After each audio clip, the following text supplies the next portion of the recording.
evening, everybody, and welcome to another edition of Spaced Out Radio as we are one day away from the weekend, and we got one power show for you tonight. The Ghostorian himself, Mike Ricksecker, is back for another night. We had him on a couple of months ago, but tonight we're talking about the Alaskan Triangle.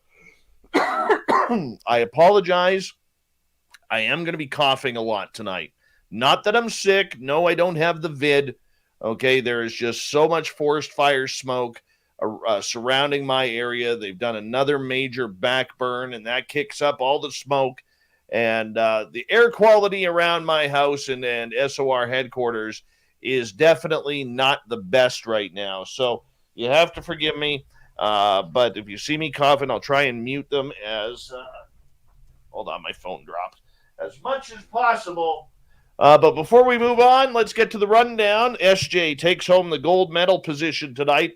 Race Fan with a close second place, taking home the silver. 11 follows up its gold medal with a bronze. And moving on, Grandpa Holland, good to see you. Jay Foxhunter, what's going on? Gorgeous Aussie Ange and the stunning Cosmic Fleur are here, everyone. Say hello to them. Cloudy, good to see you. Thank you for coming on in.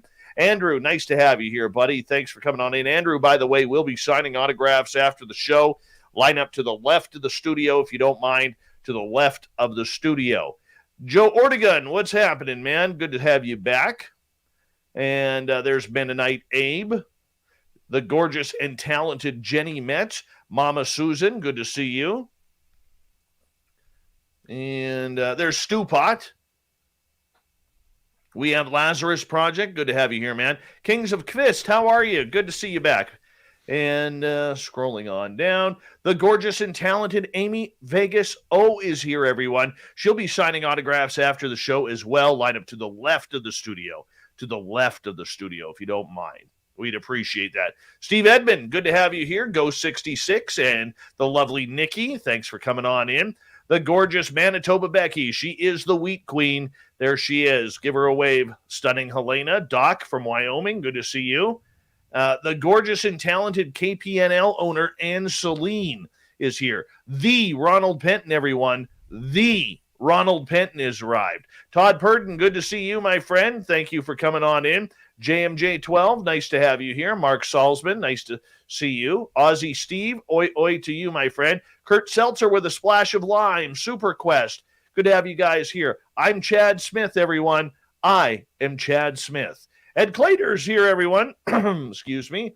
Ed Clater, give him a wave. Chillin' Villain, Philip Baca, nice to have you guys here. Sinister Vax, good to see you. I am Chad Smith once again. Ozzy, oi oi to you. Mondak, nice to have you here, my friend. Chefist, what's going on? Hey, Noble Patrick, thanks for coming on in. Ed Clater, thank you so much for kicking off the Super Chat tonight. It's a great way to support what we do on this show on a nightly basis. So thank you so much for the Super Chat. It's amazing. Love it. Thank you. Open-Minded Clarity and BBD Warrior. Hey, you're back. Good to see you. John Glenn McEnroe. There he is. He is a Wimbledon champion. There's Game Vet. He's going to honk his horn for us once again, if you don't mind. The gorgeous Jennifer Lane has arrived. Apollo 11, Jello Puddin'. Good to see you guys here. YJ, nice to have you jeeping around. And let's see, who else we got? Ross Smith, good to see you. And $5,900 Derek Lindsay, welcome to the show. Vincent Proto, how you doing, man? Sally Vandevoort, nice to have you here. Duchess, see what I did there? Duchess Sally. And Celine, thank you for that amazing super chat. Really do appreciate that. Thank you so much. And Night Gazer, good to see you. Aliens Visit Here. Hi, Bev. How are you? John Swan, Sweet Donnie D, and Stephen Edmond, and Sally, thank you for that great chat, super chat. That is Duchess Sally. I got to change that to Duchess Sally. All right, let's get the feed started. So that way our affiliates can pick us up. There we go. The gorgeous Christy Bergeron and Bassmaster have arrived. Infinity Center, welcome to the channel for the first time. Thank you for joining us. Hi, Jose. How you doing? Mark Rademacher, how you doing? Uncle Dale and his Power Stasher here. Remember, if you're in Austin, Texas, go find Uncle Dale, rub his Power Stash for 14 days. Good luck. Awesome Annie Svensson, good to see you. Steve Stockton from KPNL, much love, my friend. How you doing, buddy? Christopher Morales, Rich Hilke, good to see you guys. And Michael Lastuca, thanks for coming on in. Project Blue Book, always a pleasure to have you here, as we are 20-some seconds to go here before we bring on Mike Ricksecker. George Hernandez, good to see you, my friend. Grandmaster, thanks for coming on in. And who else do we got here? Oh, we're caught up. We are caught up. There's our guest tonight, Mike Ricksecker. Look at his hair. Look how good his hair looks tonight. Bombshell Bomber, good to see you. And don't forget, if you're brand new here, hit that subscribe button. We're going to get going here in about 3 seconds. So let's have some fun tonight, everyone.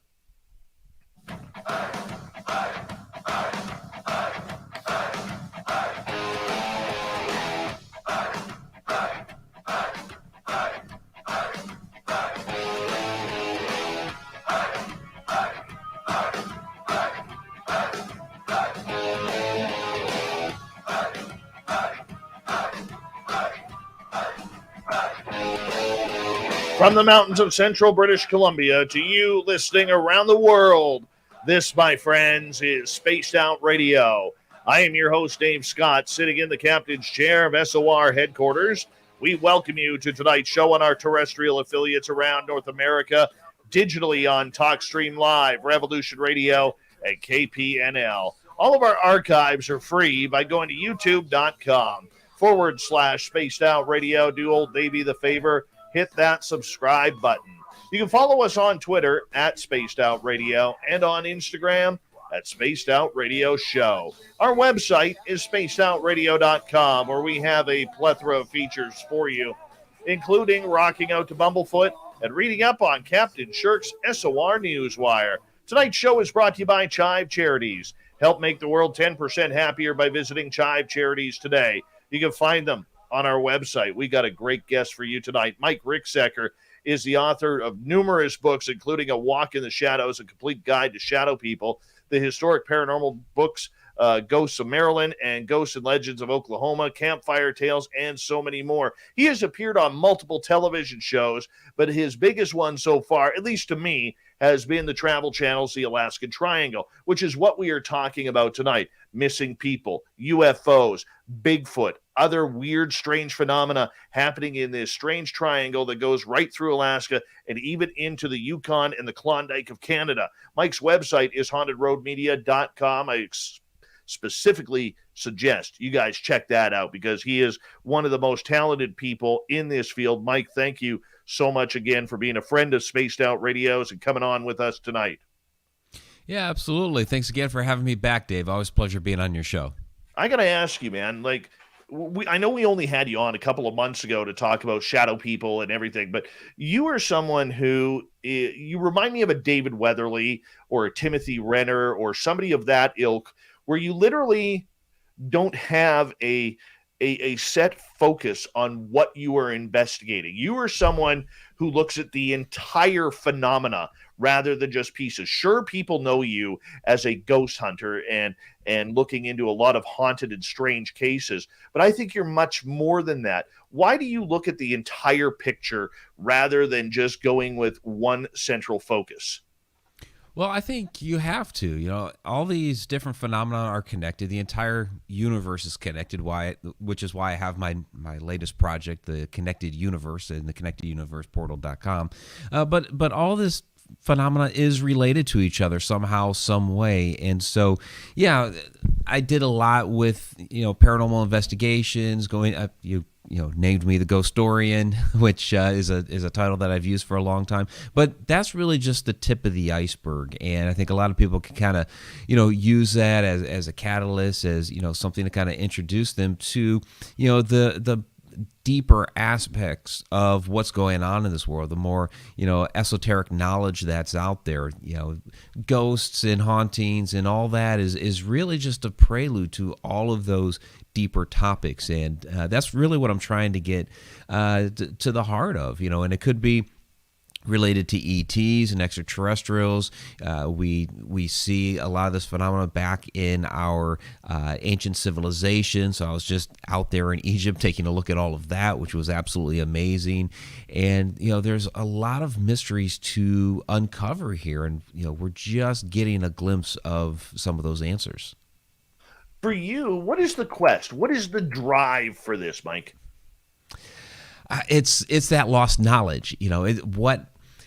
What happened, early on before our recorded history? Is there a way to really discover that? Because there's, I like how Graham Hancock terms it, where he says, we are a people with amnesia, that there's something that happened in our distant past that we've forgotten about that really defined the early stages of our humanity. And, what exactly was that? Did these lost civilizations have technology, and I don't necessarily mean like computers and all that, but a type of technology that allowed them to access other states of consciousness, perhaps even Stargate technology to take them to other planets, other solar systems. Were we connected to? A lot of people point to the constellation of Orion and Sirius. Did we have a way to access that? Are we originally from there? I've been fascinated about Atlantis for a long time as well. What are the secrets behind that? Did all these lost civilizations stem from there?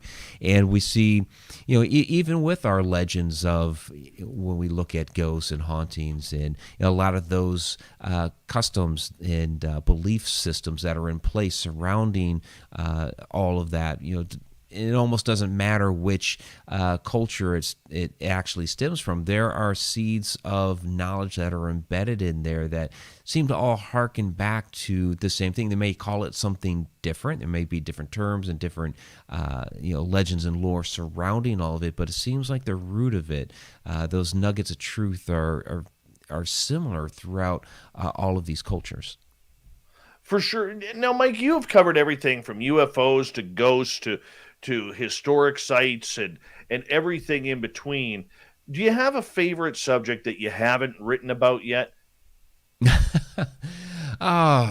There's so much that it's almost like I'm pulled in so many different directions. To say one is necessarily a favorite. Time travel. I love talking about time travel, and I was just speaking about that earlier this evening on my Connecting the Universe interactive class, and so that is. I kind of briefly touch on it in some of my current works, like A Walk in the Shadows. I have a very brief section on that. But that's going to be getting a bigger spotlight here in some of my upcoming work. I want to ask you about that. Let's go down that angle for a quick second here, if you don't mind, because time travel absolutely fascinates me. And, there's two things I often wonder regarding this show. Number one, when I look at my chat rooms on YouTube, we get anywhere from 100 to a couple hundred people in there. And I always wonder, if someone famous listening in, but using an alias, because that would be really cool if somebody famous was actually, looking at the show, movie star, rock star, athlete, whatever it may be. But number two is, do we ever have time travelers in here? Like real time travelers? Do you think that on this planet right now, on our timeline where we exist, that there is potentially time travelers walking around? I do believe so, and it really, because I believe there's a couple different aspects of time travelers. We have those time travelers that are almost like time slips, where those accidental moments when two different points in time bleed into each other, like when we get a glimpse of the past, or we might even get a glimpse of the future, and they almost see us as the ghosts, like we see them as that. And so there are a lot of different recorded time slips that are out there. But as far as those that have traveled, from the future back to here and are watching, observing, checking us out, I think that happens, and that could be why we have different phenomena like the Mandela effect. Did some of these time travelers go back to a certain point in time in the past and something got changed, and that's why we remember things a little bit differently? And when we actually look and examine, we're like, okay, that's not the way it was recorded in our history, but we remember it differently. So did a time traveler go back and accidentally interact with the world and change something? It's really fascinating to think about. Have you ever had any time slips?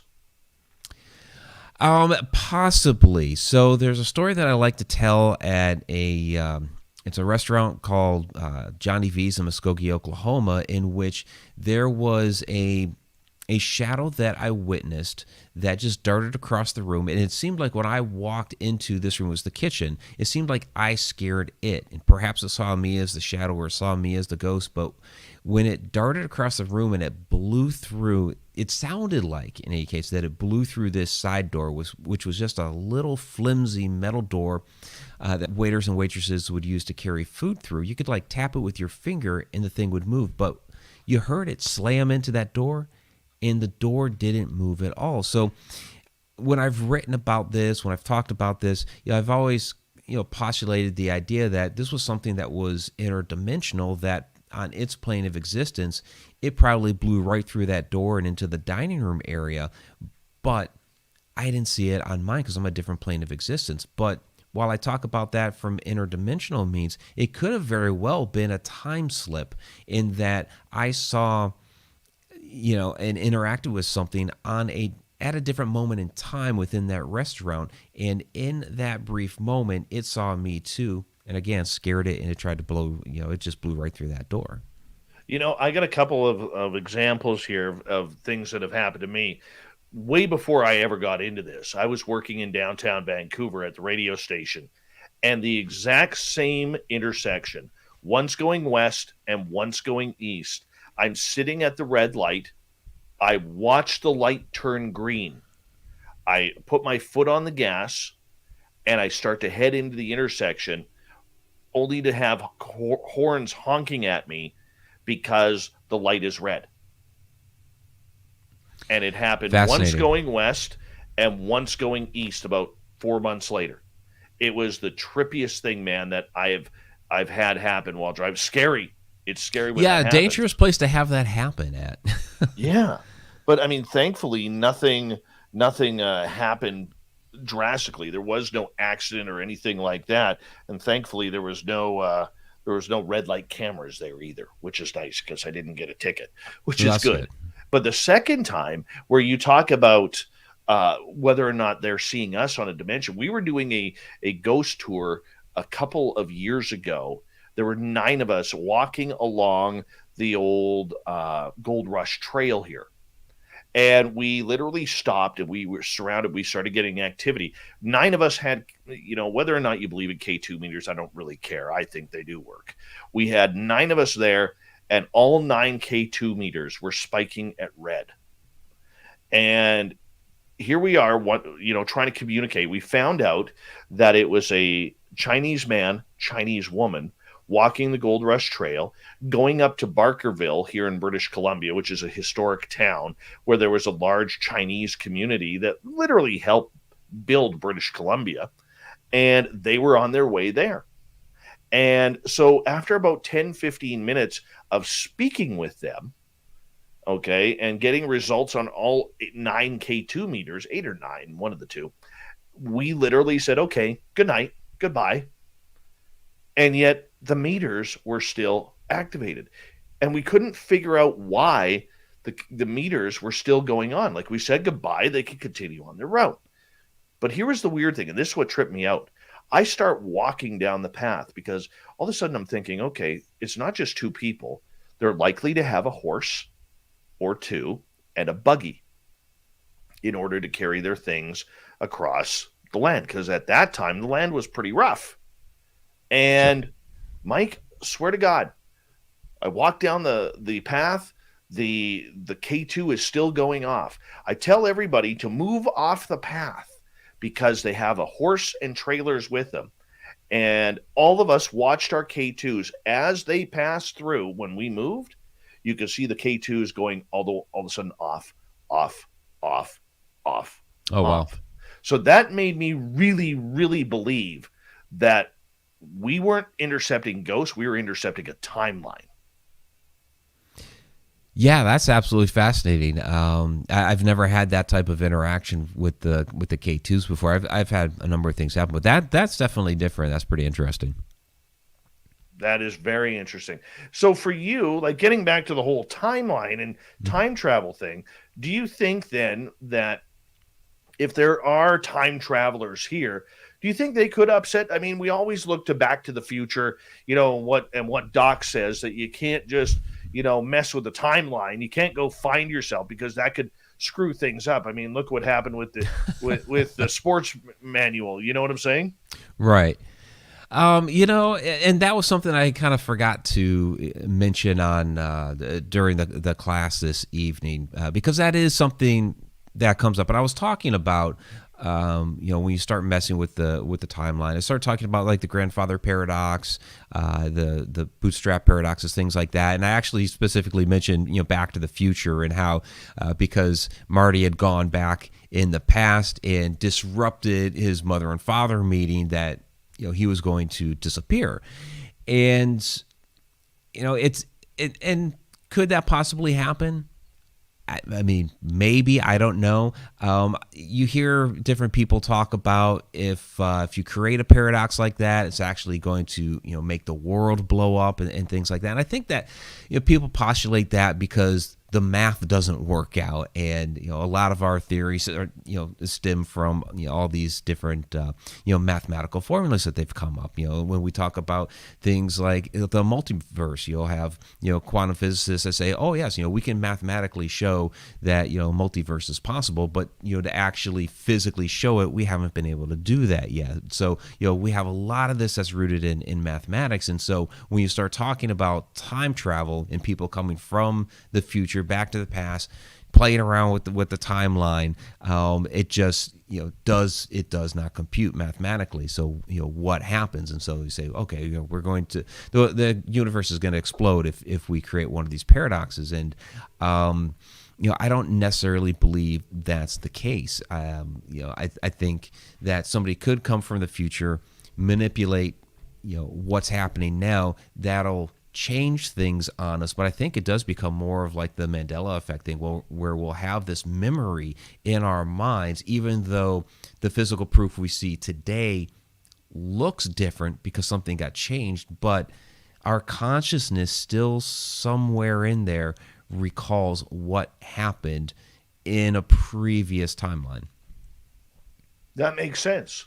That makes sense. Mike, do you think then that, people who claim to see these dinosaurs, whether they're thunderbirds or pterodactyls or even these Tyrannosaurus rexes, these mini Tyrannosauruses or raptors that are running around Texas, or maybe sea monsters like the Loch Ness Monster or Ogopogo or Champ, are maybe seeing into a previous timeline? Yeah, that's always possible. Yeah, I've heard reports like that. Is that how people are seeing the Bigfoot sightings? Is there some sort of time slip that's happening at that moment, and they're able to see something like Bigfoot or some of these other different cryptids? That's always a possibility too. I mean, we know it happens, and one of my favorite time slip stories happens to be at the Conjuring House. We covered that in the Shadow Dimension docuseries. Please watch that free on Tubi TV. But it's where Andrea Perrin and her mother saw this. Basically, it was a family from the 1700s just all of a sudden morphed into their dining room. The wife is cooking over the fire. The children are playing around. There's a couple of men sitting at a table, and they turn and they look at Andrea and her mother Carolyn and say, "Well, would you look at that? Like Andrea and Carolyn are the ghosts." And the image ended up fading away, but that house is charged. There's an energy there. You have this open well in the basement. Water is inside of that. The walls are made of limestone capped with granite blocks. So it's like this little electric chamber, this little power plant that's there. So do you have these different locations around the earth that are charged with energy like that? We talk about ley lines and telluric currents and these nodes that are able to cross and produce energy like this. Is that happening at these different locations and in causing these various time slips for us to see into the distant past, or maybe sometimes we're even seeing into the distant future, and that's why we're seeing some of these unusual craft too. Though, I just think though that a lot of these dinosaur sightings that people claim, I mean, it would be nothing. Like, you take the Thunderbird, for instance, that a lot of people have claimed to see. A 40-foot bird, number one, would show up on radar. Number two, even more disgusting, is it would leave one hell of a big dropping. It really would. It Like, would, yeah. you would see cars repainted, trees repainted, houses repainted, fishermen repainted, because birds always seem to poop on fishermen. You would see all of this, and yet we don't. Yeah. What happens with with the waste like that? I don't know. What's interesting is, since you mentioned Thunderbirds, kind of the reverse of that, and since we're going to be talking about the Alaska Triangle tonight, one of the stories that we covered for the Alaska Triangle was a missing Douglas Skymaster airplane back in 1950. And one of the ideas of how this airplane went missing was, did a portal to another dimension or another place in space-time, did that open up and basically swallow this thing? Because there's no wreckage, nothing was ever found of this thing. So if that's true, if it did disappear into a portal, the question becomes, where did it go? And one of the possibilities is that it went to another place in time. So let's say it went back in time 500 years. Well, 500 years ago, if the natives in the area suddenly see this airplane flying overhead, well, they have no context of an airplane. They're going to think it's some sort of giant bird with large wingspans that's very loud, which is everything that you hear and read about in the Thunderbird legends. So were some of these old Thunderbird legends actually sightings of our modern airplanes that just happen to come through, some sort of, whether they actually physically ended up there through a portal, or was it some sort of time slip where they just briefly saw that airplane for a moment? Oh, goodness, I don't know. I really don't know. As we got about just over 90 seconds here before we have to go to break at the top of the hour, or at the bottom of the hour, pardon me.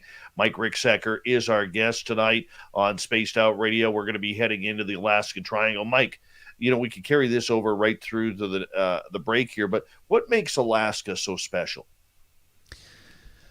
Oh, they call it the last frontier, and it really is. People don't realize how extensively massive it is. I mean, it's like 2.5 times the size of Texas, and a lot of it is really uncharted and unexplored. There are pockets up there that people just they seriously have no idea what's there, and so it's become a haven for all these different legends and lore. It's a very mysterious location.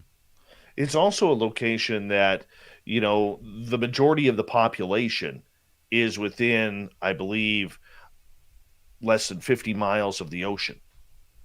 And there's not much in between. Right. Yeah. I mean, the population's going to, stay near the water. That's where they've made so much of their livelihood with the fishing industry, and then, of course, the, shipping and trying to get around the islands there. So, it's mostly on the water. You have very few things inland. I mean, Fairbanks, and that's kind of about it. So it leaves a lot to chance in between. All right, Mike, I'm going to get you to hold on right there, because we are going to go to break here at the bottom of the hour. Author, Ghostorian, television star, the great-haired Mike Ricksecker is here on Spaced Out Radio tonight, where we are going to be talking about the Alaskan Triangle. What is really going on there? Do we need another triangle in this world? Apparently we do, because this one is weird. Bigfoot, UFOs, aliens, any type of cryptid creature in between, ghosts. The triangle has it all. We're going to get into it with Mike Ricksecker next on Spaced Out Radio. His website is hauntedroadmedia.com. Check it on out. We'll be back right after this message.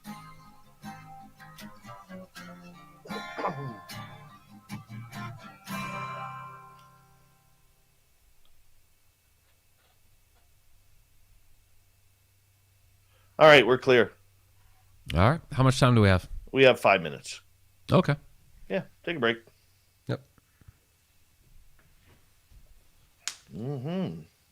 All right. Who am I missing here? Hey, Misfits, how you doing? Good to see you. Vinster, what's going on, buddy? Disciple Will, nice to have you here. So apparently there's another forest fire burning here.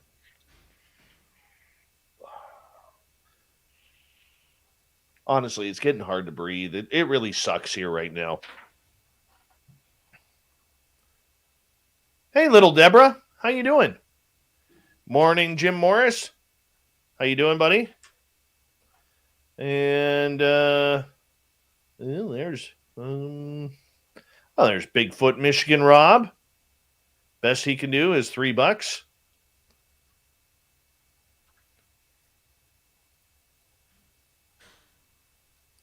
I'm Chad Smith, by the way.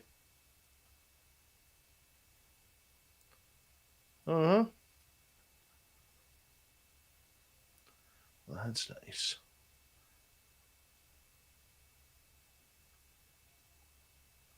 Well, let's go close that window. Let's go here.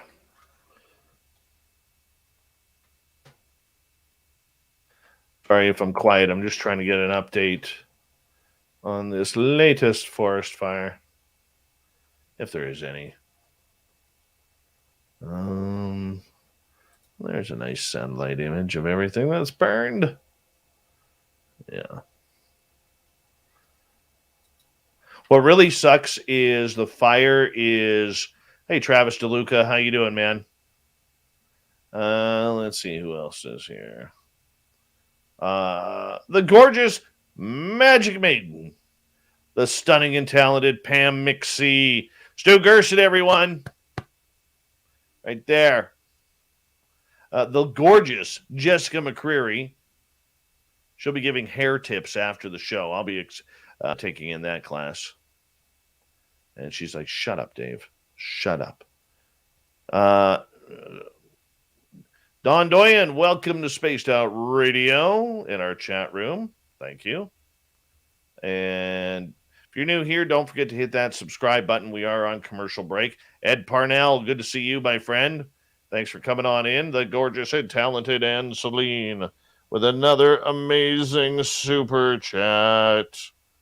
And we love Ann Celine around here. Michael Lestuca, nice to have you here, buddy.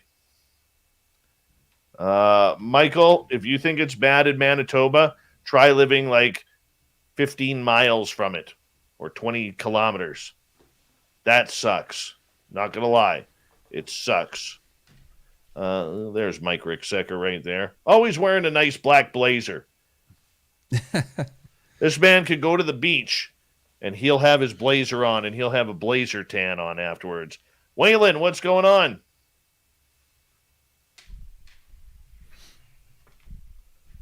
I'll see if I can show you a picture here. 1 second here. Just close these off. I'm going to quickly share my screen here and show everybody. Share screen. Let's go full here on this. So if you look here, this big black spot here. Yeah. That's all fire. Wow. That's all burned area. This is my town right here. And you're not far. I live like right up, let's see, where am I? I'm like no, that's Lac-La-Hache. So I'm about right here. Right there is where I live. Right there. Yeah, that's not too far at all. Yeah, no. Be safe, my friend. Yeah. Oh, yeah. I mean, that's... I wish I could see if I can zoom in. No, they're not going to let me zoom in on that. But, yeah, that's pretty insane right now. Pretty insane. There we go. Yeah, crazy. Crazy. Yeah, that's nothing to joke around about. No. That's for sure. Not at all. Hey, Aaron, how you doing? Chad Smith. I'm Chad Smith. And I don't know how that became a joke, but it has. And a big thank you to Ann times 2, Snakes, Dave, Sally, and Ed for the amazing super chats. It's a great way to support what we do on this show on a nightly basis. Thank you to all of our new subscribers. Thank you so much for hitting that subscribe button. We really appreciate it. And to all the veterans out there who tuned on in, we love you, and thank you for letting us be a part of your evening. All right, we get going here in 5 seconds, Mike. All right.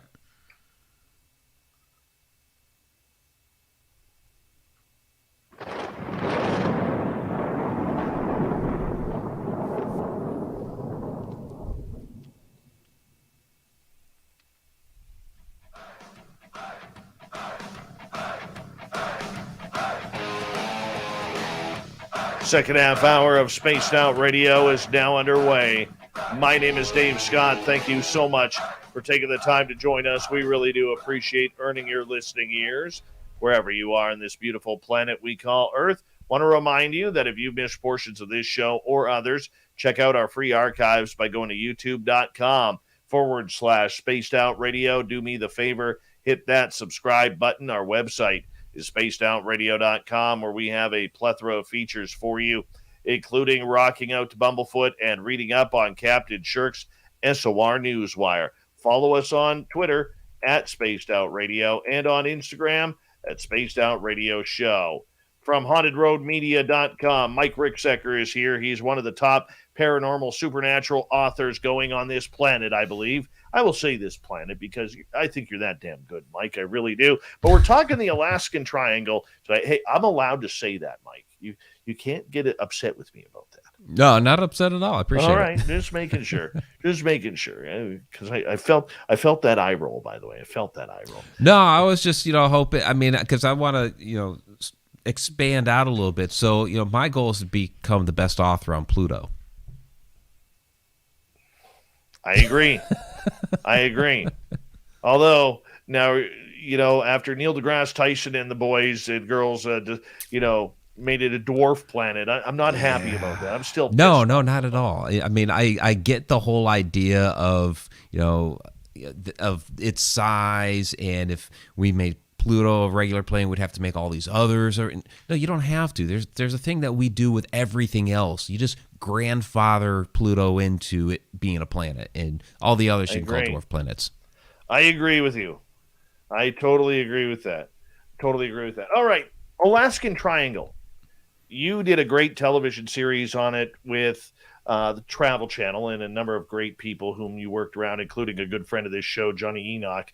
And I want to talk about what this triangle is. So take some time to explain for our audience, what is the Alaskan Triangle? Yeah, the Alaska Triangle, basically it's a large area of land that you could draw a triangle basically from Juneau to Anchorage up to what was known as Barrow. They've changed it back to a native Alaskan name, and I cannot pronounce it, but basically Barrow at the very north, and then back down to Juneau. And basically this triangle area works a lot like when you think of like the Bermuda Triangle. In fact, many people will refer to it as Alaska's Bermuda Triangle, which is kind of funny. But there are a number of these different triangle areas around the world in which you have strange activity happen, where you have the missing like the missing airplanes, the missing ships, the strange sightings of whether it's sea creatures or cryptids, Bigfoot, that sort of thing, UFO sightings, all kinds of paranormal activity. There are a lot of strange things that happen in these triangle areas. And with Alaska, this one is, the size of it is absolutely massive. And you have, especially with the disappearances, since 1988, 16,000 people have gone missing. And yeah, sure, some of them are, the legit missing people, but it's an extreme number, and some of them just don't make any sense, especially with different things like the airplanes that have just disappeared into nothing. Now we're talking just vanishing. This is straight out of David Paulides' Missing 411. 16,000 people in 30 years. Why isn't there more press on this? Why isn't there more coverage on this? There are some of the bigger cases, like in the 1970s, when you had Speaker of the House Hale Boggs, along with the congressman there in Alaska, Nick Begich. They went missing in an airplane, along with, of course, the pilot, Don Johns. That one got a lot of press because, of course, it was the Speaker of the House. So cases like that will definitely get some press, but some of the smaller cases, I think it's almost because it's such a remote location. Unless something big happens up there, we down in what they call the lower 48 don't really hear about it. I just think it's the remoteness of Alaska that we kind of forget about it. But there's a lot that goes on up there that we shouldn't pay a blind eye to. We should pay more attention. Mike, there's always logic that goes behind a lot of these missing people, these weird, strange phenomena where people just vanish. You know, when you're in tough terrain like Alaska, and even where I live in northern British Columbia, where there is a lot of open area that there's not even roads to, all right, and mountainsides and deep bogs that the moose love to live around.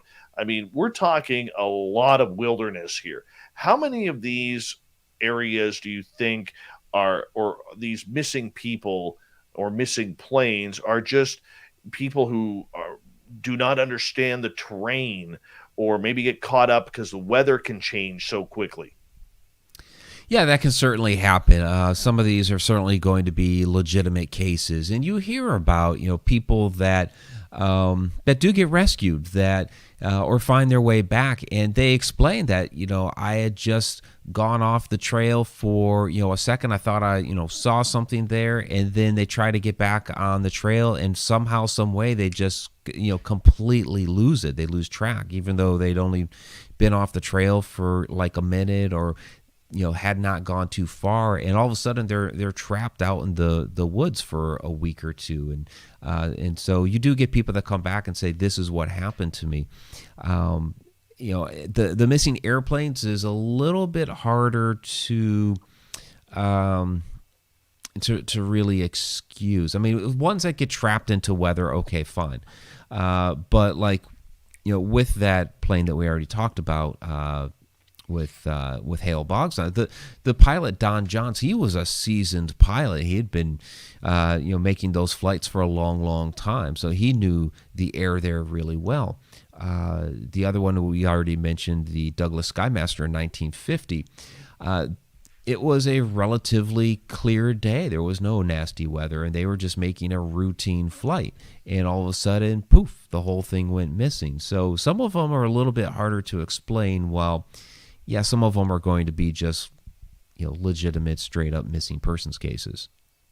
That's intriguing for that. I mean, these planes have beacons, they have radar, they have signals in case they get into an SOS type situation. Nothing's been heard from these? No. There's a handful where they cannot find them at all. What happened to them, where'd they go? Now, back in the day, we didn't have the black boxes. We have that now.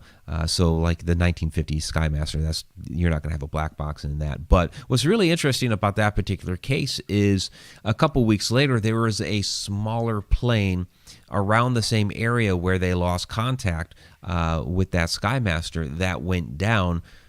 The crew was okay, but they found that plane immediately. There was no problem in trying to locate it. So why is it they had such a harder time trying to find this huge plane where, the smaller one was not a problem? So things like that are, very strange. So for you, what do you think is going on here? There's a lot of different things that could be going on up there. I think it has a lot to do with the electromagnetic activity that's going on up there. It's a very volatile area to begin with, so people don't really realize it. But there was, although maybe somebody caught the news, I think it was last week, it was an 8.2 earthquake that was out in the ocean. So there were some tsunami warnings. Nothing really came of that, but very volatile as far as the land. So you have a lot of earthquakes up there. There's volcanic activity up there. When I was stationed up in Alaska for 3 years, from 1992 to 95. When I stepped off the airplane, there was still ash falling from the sky because there had been a recent eruption from Mount Spur in the area. So it's like that was my first introduction to Alaska. Snow on the ground and ash falling from the sky. It was crazy. And then a couple months later, we had a 6.5 magnitude earthquake, which where I was located, it sounded like a cannon going off. That was kind of crazy. And another bizarre thing that happened within the first few months of me being stationed up there was an airplane that was taking off from the Anchorage airport, and the engine just fell right off the plane. And so they had to turn around, head back to the airport. It crashed into a supermarket parking lot. Somehow nobody got hurt, which was amazing. But it's just, these sudden things when I first got up there, boom, boom, boom. And it's like, okay, there are bizarre things that happen up here. And I think a lot of it, like I said, has to do with just the volatility of the area. You have all this, geological upheaval. It's also getting pelted with, people are familiar with the Aurora Borealis, but, what is that? Well, that's the solar wind coming from the sun. All these electrons and protons and electrons that are coming from the sun at that area at the top of the earth, it's not as well protected. So it hits the ionosphere up there. You have the protons and electrons that are interacting with that because it's thinner. We see this interaction that occurs up there. And so, any significant solar wind that occurs and hits that area, you're going to have a more electrically charged atmosphere. So you have all of these different conditions that are creating this environment where it's almost like anything goes. What do the locals say about all of this? They have a lot of different legends and lore, of course, especially when it comes to a number of the different cryptid sightings. When it comes to the earthquakes, it's almost like, kind of almost like, Californians have that, when it's a smaller earthquake, they're like, that was nothing. So that's kind of their take on the earthquakes up there. But especially the Native Alaskan legends, they have their the different, I don't want to call them deities, but basically they're different creatures or different legends up there of what is interacting with the landscape, is interacting with the people. So you have a lot of that. It makes it for a much more mysterious location. A lot of people attribute the activity up there to UFOs and extraterrestrials, which are a lot of UFO sightings up there as well. And, being on Elmendorf Air Force Base, there was, some talk and some discussion. I wasn't privy to anything like that there. But, something I got asked about a lot up there, are you involved with anything with the UFOs there? It's like, no, I'm not. But people talked about it. Oh, what were they saying, Mike? Oh, I mean, that they existed, of course. I mean, like I said, I wasn't involved with it, but, people were seeing things in the sky. And so I'd get asked, different questions. Mostly with me, I didn't see much of the sky because I was in the basement of the Alaska Command Building most of the time in a secure facility. So, there were no windows down there. So I didn't see much of that. But people asked questions. Oh, very true, very true. Mike Ricksecker is our guest tonight on Spaced Out Radio. Mike, before we get into the cryptid talk, and I want to get into that next half hours, a lot of those legends, but I look at it too. Like a couple weeks ago, there was a story about a gentleman who literally for 5-6 days was fighting off a grizzly bear that was trying to kill him at his cabin. The bear had ripped off the door. It would come in and attack at night. And, during the day, the bear would wander off. It had dragged him down to the creek below a couple of times, but he was able to get away. He was down to 2 rounds until miraculously a Coast Guard helicopter just happened to be flying over, and he had a big "Help Me" sign in painted rocks that he had put on his roof. I mean, how many of these people that go vanishing, are out there looking for that next gold prospect, or they're looking for, that trophy moose or that trophy animal because they're hunters, and they just fall to prey because out in the wilderness like that, man is not the top of the food chain. Yeah, I mean, there's certainly cases like that. People like to hunt up there or go fishing, and they could be along a stream or what have you, and end up in front of the wrong kind of animal. And that can even happen in town. When I was up there, there was somebody who had gotten attacked. Coming out of the library at the college up there. There was a moose and her calf, and apparently the moose thought that this person, completely oblivious that there were a moose there, just walking out of the library, and the moose thought it was too close to the calf, or thought the guy was too close to the calf, and attacked. I was, for me, I was getting picked up by my ex-wife one evening. I was working a second job, and we're driving home down kind of a main strip. It was DeBarra Road, which kind of connected the one part of the city to downtown, 4-lane road. And there's this moose standing in the middle of the road, and my ex was just talking to me, and it's kind of a funny story because we're getting closer and closer to this moose, and it's like she didn't see it, and I kind of turned to her and I'm like, are you gonna try to miss the moose? And all of a sudden she slams on her brakes. It was the middle of winter, so there's ice. She does a 180 into a snowbank, and the moose went running off. But they are all over the place. So if you get out in the wilderness, you're going to have a lot more of that type of interaction. So you do have to be careful. And nobody, unless you've been around moose, you don't realize how big they are. Oh yeah, they're absolutely massive. You hit one with your car, you're going to total your car. Yeah. They're massive. Yeah. I have seen accidents up here where moose versus like even an F-350 Ford Super Duty truck, and that truck is totaled. Yep. Totaled. And it's amazing. Like when you hit, an animal that's 1,800, 2,000 pounds of solid muscle and very fine tasting meat, by the way. You were literally driving right into a brick wall.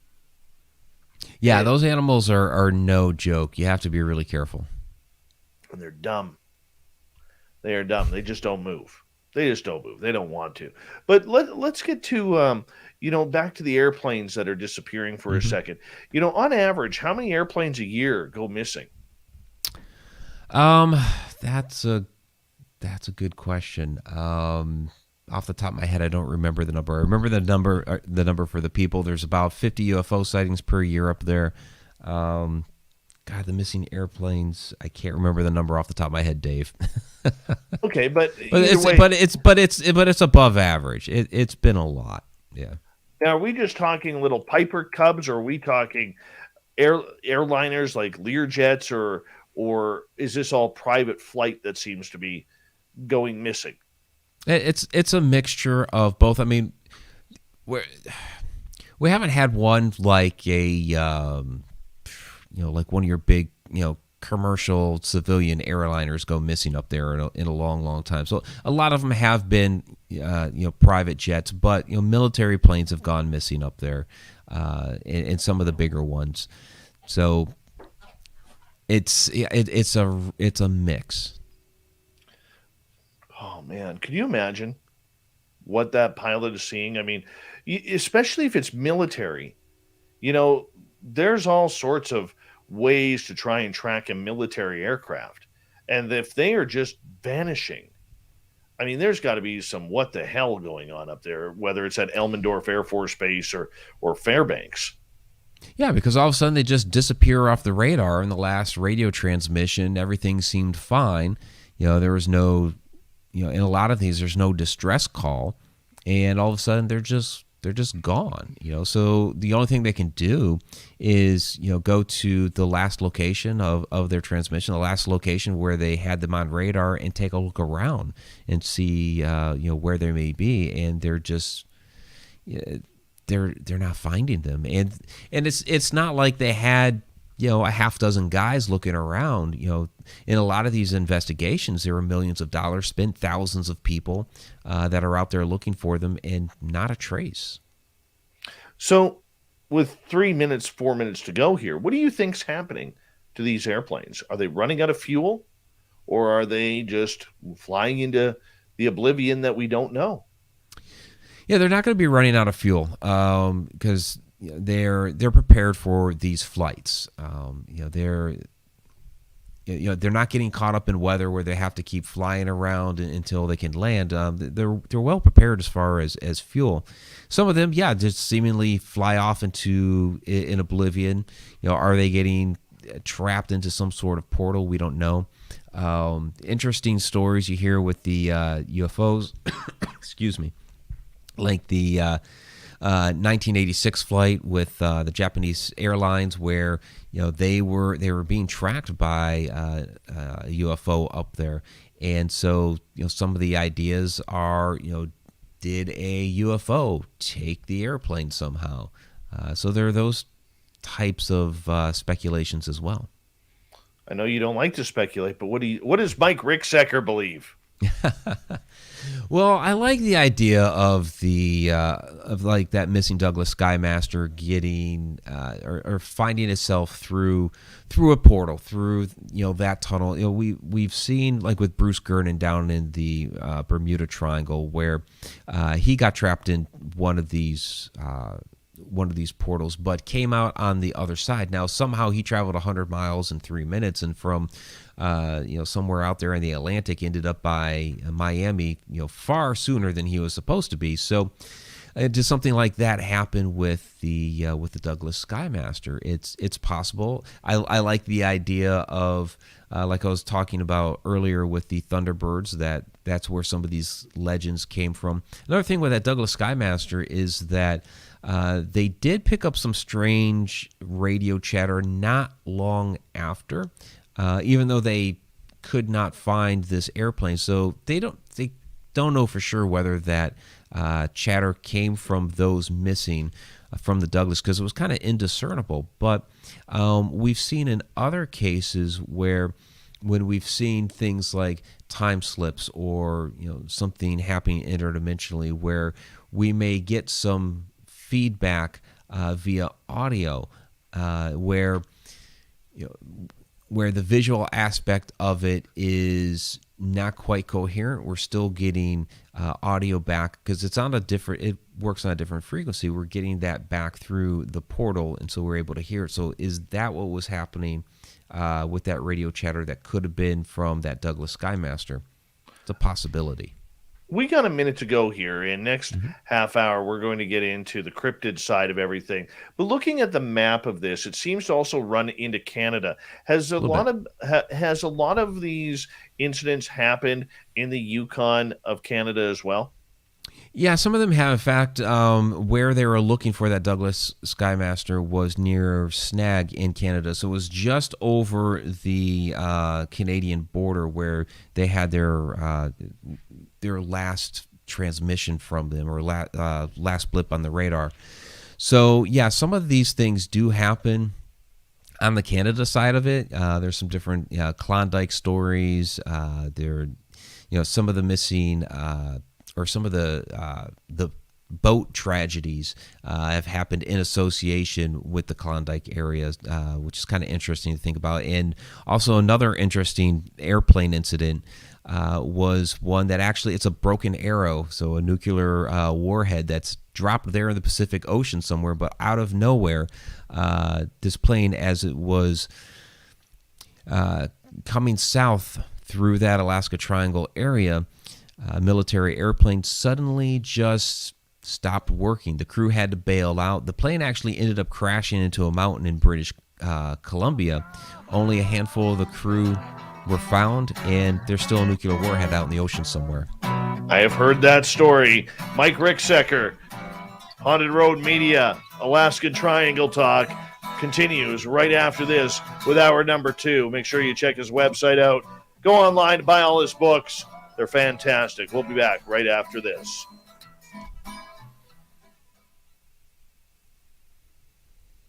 All right, my friend, I'm just going to run my dogs out. I'll be right back. We got 6 minutes, okay? All right, sounds good. All right, bud. Be right back, people. Be right back. I'm Chad Smith.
All right.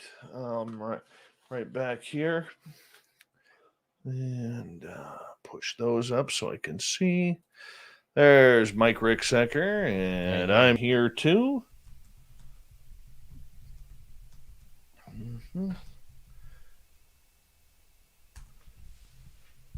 Great show so far, Mike. Thank you. Appreciate that. We'll bring in some audience questions too. Mm-hmm. I'm just getting caught up in the chat room here. Yeah, if there is UFO stuff you want to talk about, that's fine. I didn't have any personal experiences up there. I mean, there's a little chatter around the base, but I mean, there are definitely UFO legends up there. For sure. Hello, gorgeous Nicole Malott. The stunning and talented Jessica Lee has returned. Chad Smith. I am Chad Smith. And, Nicole, sorry. You're Chad Smith. Okay. Let's see. Fap is also Chad Smith. Raul, how you doing?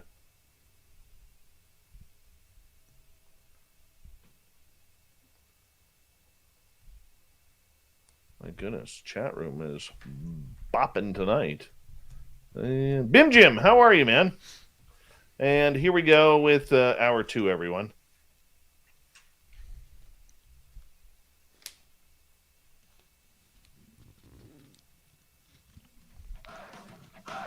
You're listening to Spaced Out Radio with Dave Scott. Follow Dave on Twitter at Spaced Out Radio and on Facebook, Spaced Out Radio Show. Here we go with hour number 2 of Spaced Out Radio tonight. My name is Dave Scott. Thank you so much for taking the time to join us. We really do appreciate earning your listening ears wherever you are on this beautiful planet we call Earth. Thank you to everyone listening in on our terrestrial affiliates around North America and digitally on TalkStream Live, Revolution Radio, and KPNL. All of our archives are free. All you got to do is go to youtube.com/Spaced Out Radio. Just do me the favor, hit that subscribe button. The Desert Clam has set the password for tonight in the SOR Space Travelers Club. Sacralgia. Sacralgia is your password. Probably pronounced that wrong, but the Clam sets the password each and every night right here on Spaced Out Radio. Our website is spacedoutradio.com, where we have a plethora of features for you, including rocking out to Bumblefoot and reading up on Captain Shirk's SOR Newswire. Follow us on Twitter at Spaced Out Radio and on Instagram, Spaced Out Radio Show. We continue on tonight from HauntedRoadMedia.com. Mike Ricksecker, one of the top paranormal supernatural authors out there right now, and he was also one of the stars of the Travel Channel's Alaskan Triangle, which we are talking about tonight. Mike, welcome back. Thanks again, Dave. I always have a great time on your show. You ask some great questions. We get into some fantastic topics. It is a lot of fun, and it's the guest who makes the fun. That is for sure. And you're one of the good guys in this field, which is why we love having you here.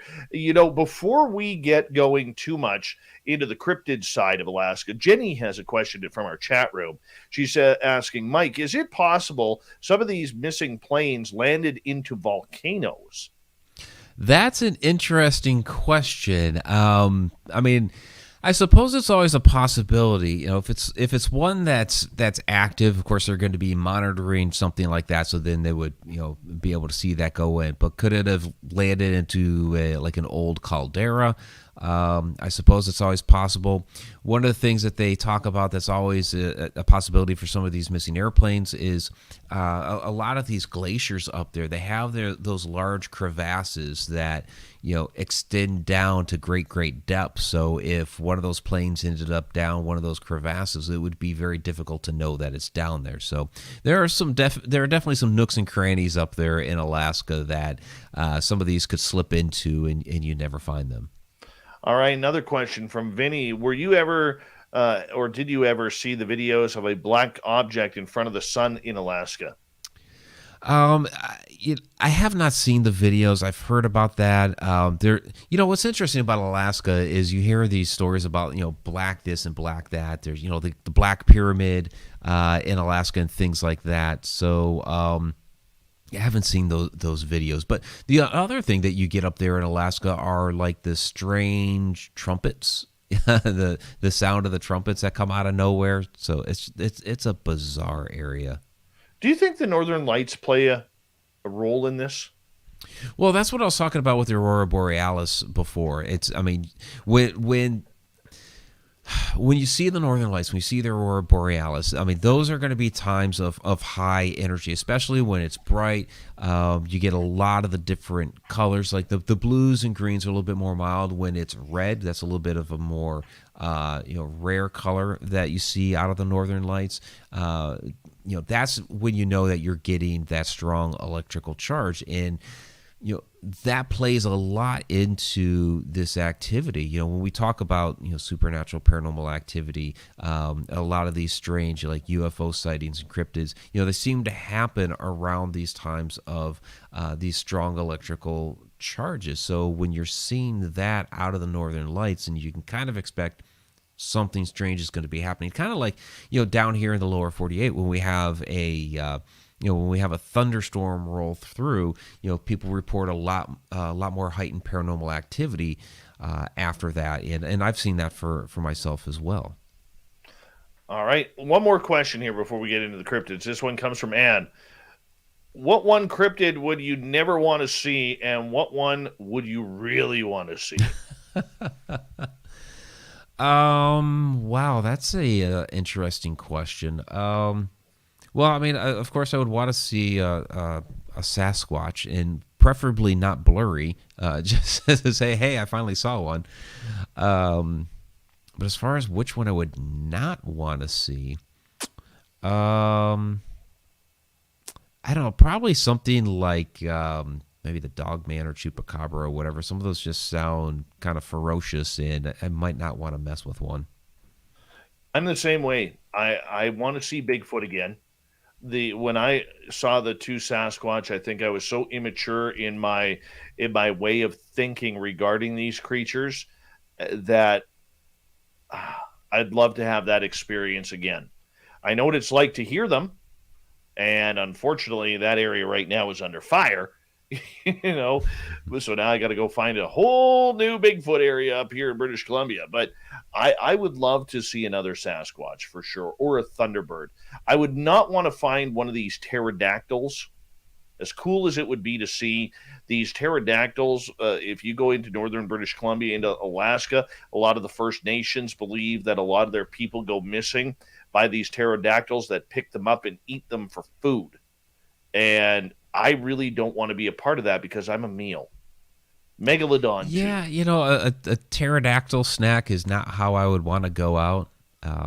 What's also interesting about Alaska is there are people that believe there may still be some living woolly mammoths up there, that there may be some isolated pockets because, the land is so vast and extensive up there that there's a possibility there are still some living woolly mammoth up there. So I'd love to see one of those if there are some still alive. Where are they apparently seeing these?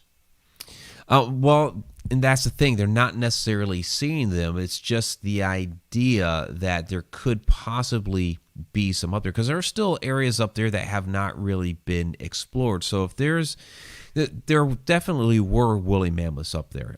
They've come across those fossils. They have come across just frozen carcasses in the ice where the meat is still there on the bones, which is pretty fascinating to think about. So, given that they still have essentially fresh woolly mammoths that they're pulling up out of the ice, there's the idea that's been proliferated that there could be some still some small isolated pockets up there.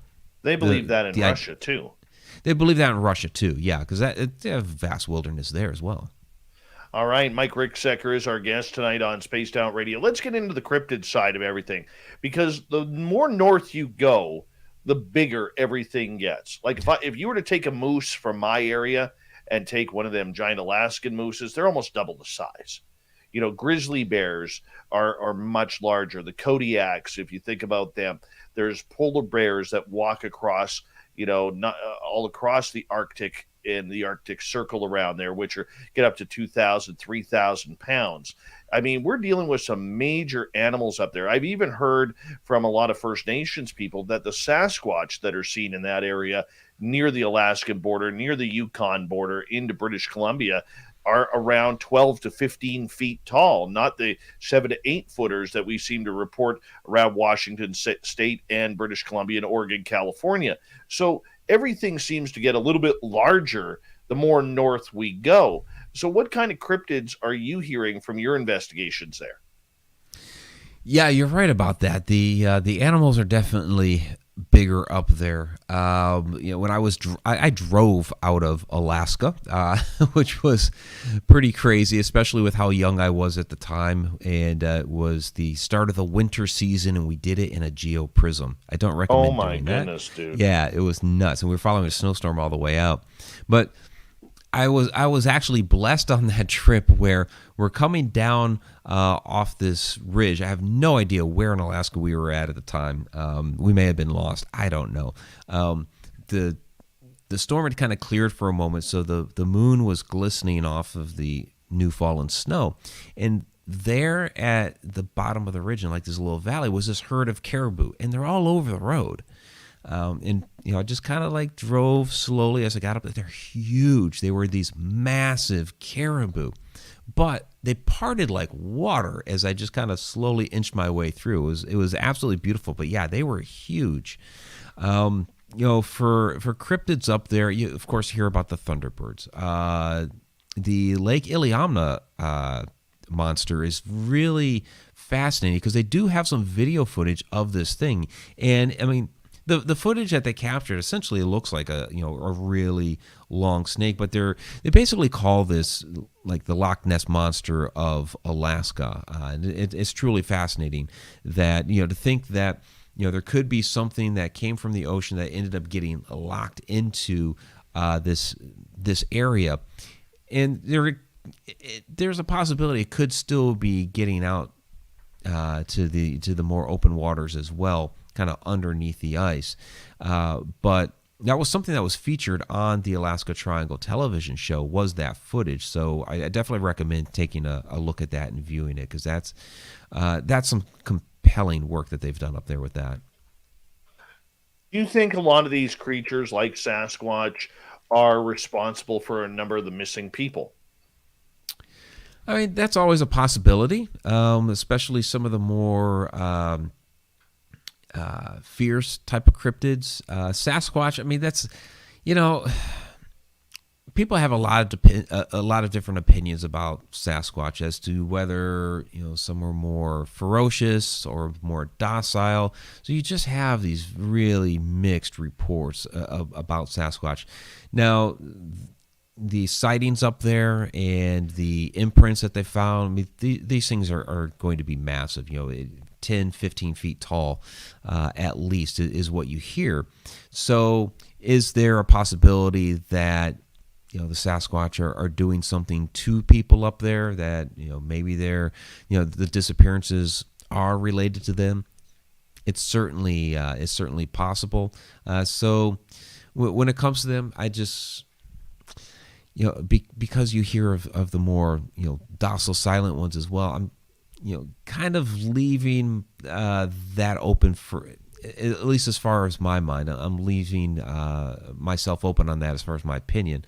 But there are some of the more, like you were talking about with the pterodactyls and the large birds, those type of creatures. I'm sorry, I keep trying to think of the one. It's the large owl creature that they have there in Alaska that I'm trying to remember the name of, because it's a native term, and I can't remember it off the top of my head. But you hear about those sightings, and those are supposed to be more ferocious as well. I'm hearing a lot about creatures. Apparently, there is an Alaskan tiger. Have you heard about that? I've not heard of an Alaskan tiger, no. It's called White Death. And apparently, it's like almost like a saber-toothed tiger. There's another creature called a saber wolf up there that apparently its jaws are so strong it could take off a person's head in one bite. I mean, this is some scary stuff, man, if this is true.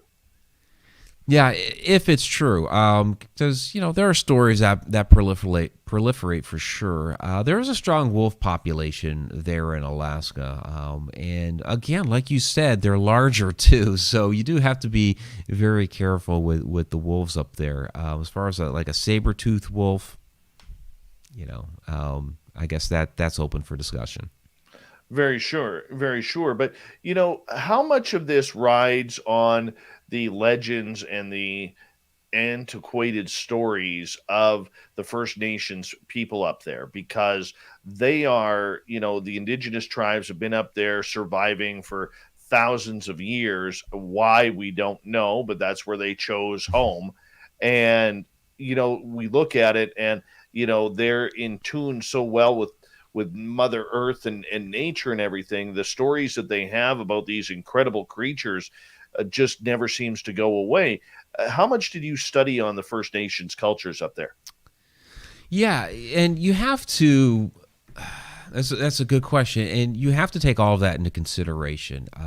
The indigenous tribes up there, they witnessed something for sure, and so you see that with any of our indigenous peoples around the continent is they have that tradition, that oral tradition that they've passed down, and a lot of people will try to discredit that with oral tradition, things can get changed. Somebody could embellish something, kind of like the whole operator game that we played when we were kids in the classroom. And by the time the story got to the end, it was completely different. But the First Peoples will maintain that no, they were very meticulous with their storytelling, that when they passed that down, even though it was an oral tradition, they made sure, and they were very responsible to keep the story exactly the same through all the years. And the problem with that is you have to take them at their word for that, because there's nothing written down until in recent times where we've written down the stories that they've told. So I'd like to believe them. And talking with a lot of indigenous people, they seem so very honest to me. They are very in tune to their surroundings, and they are very proud of their culture. So when they talk about seeing some of these different things, or they have a legend that's been passed down through the years, I like to believe that these people saw something and this is in their context.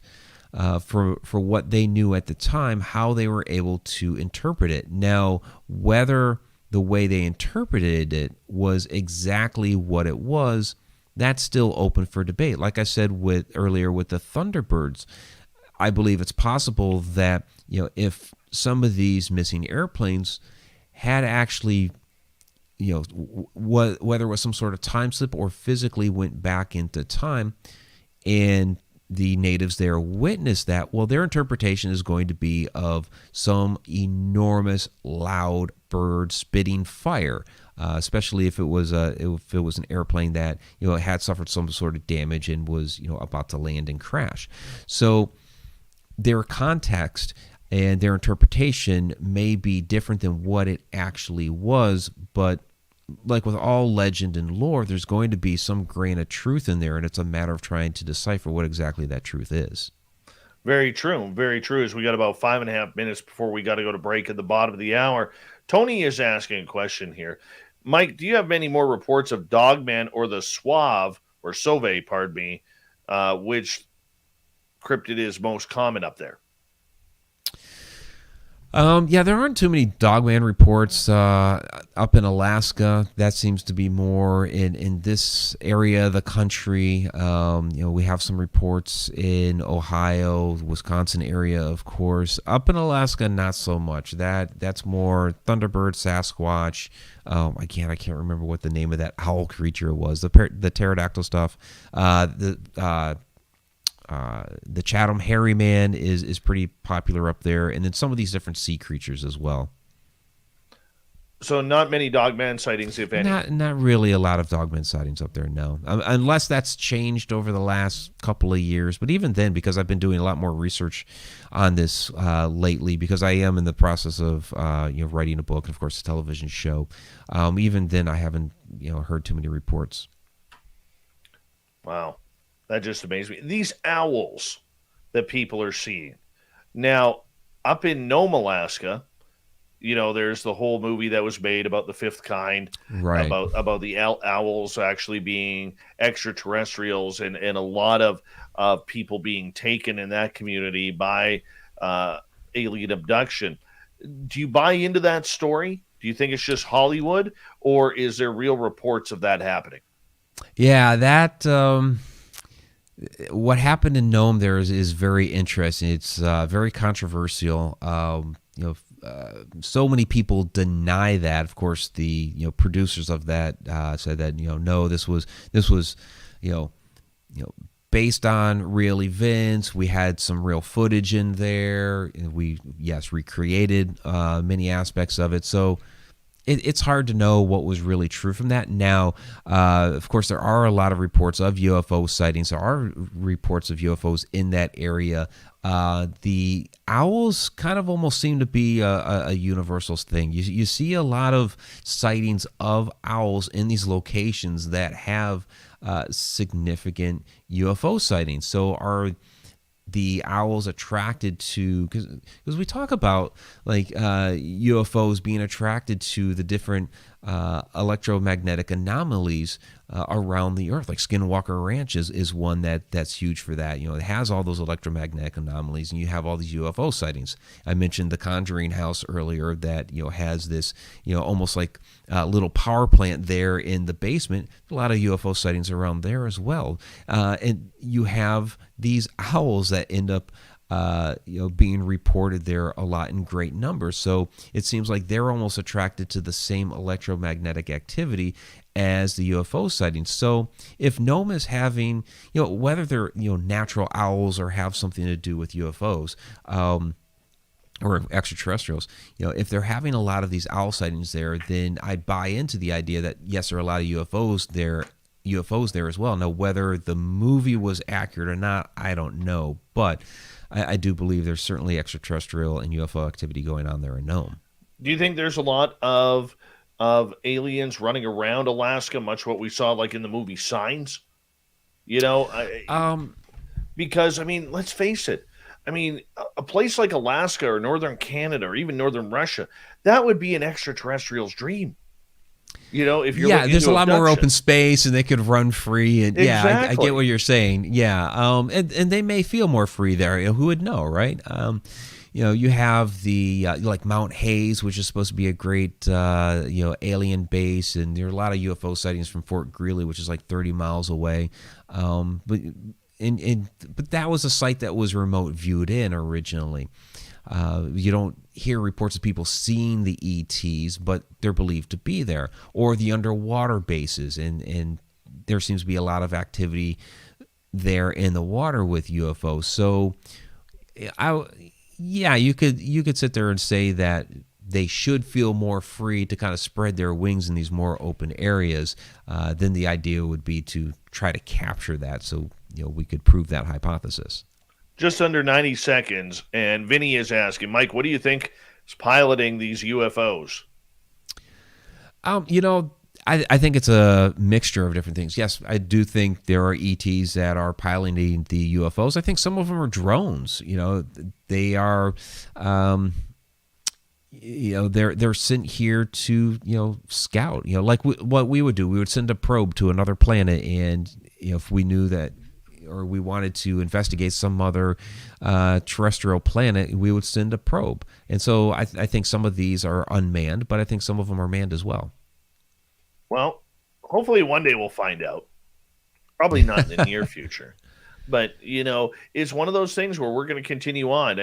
There's so much weird and strange happening in Alaska, from sea monsters to UFOs to extraterrestrials to cryptids. We're talking the Alaskan Triangle tonight with Mike Ricksecker. And I'll tell you, what a show so far. These mysteries absolutely intrigue me because Well, they should intrigue all of us because there is strange things happening way north that the lower 48 and even us here along the border in Canada cannot seem to figure out, or that we are blind to because we don't pay attention. But does more happen in the north? Mike Ricksecker, hauntedroadmedia.com is his website. Find all of his books on his website and online. He's one of the best researchers, reporters, authors out there in the paranormal supernatural realm. So check him out today. We'll be back with more Spaced Out Radio right after this.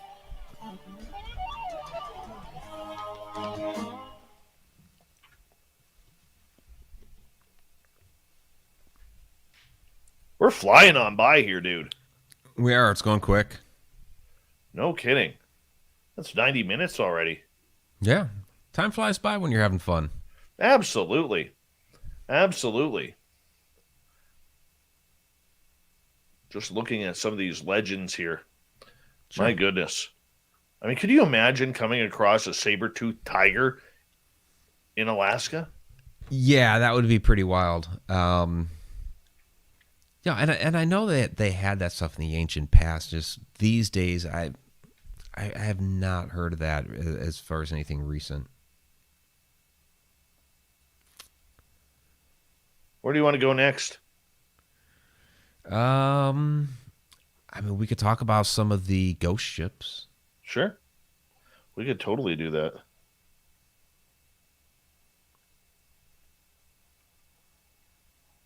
Give me 2 seconds here.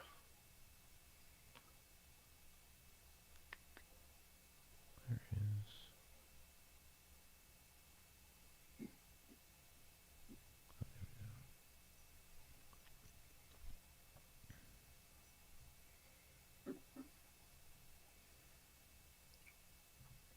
There we go. Alan Hold, how are you?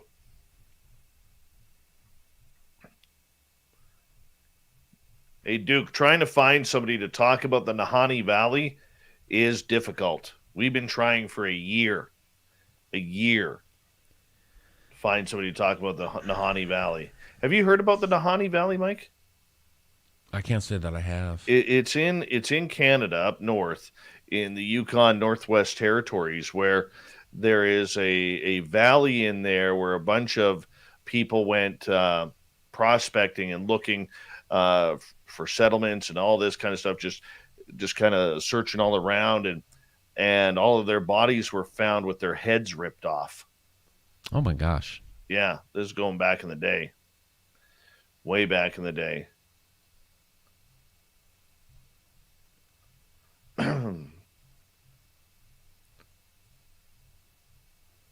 I remember the stories from some years back when like all the feet were washing up on shore. That was kind of crazy. That, you know what, my buddy Bruce Claggett, who's been on the show, I worked with him in radio, and him and I had a very serious discussion about that one time, where he truly believes that there is a mass murderer in Vancouver who dumps his bodies in the Georgia Strait or the Strait of Juan de Fuca.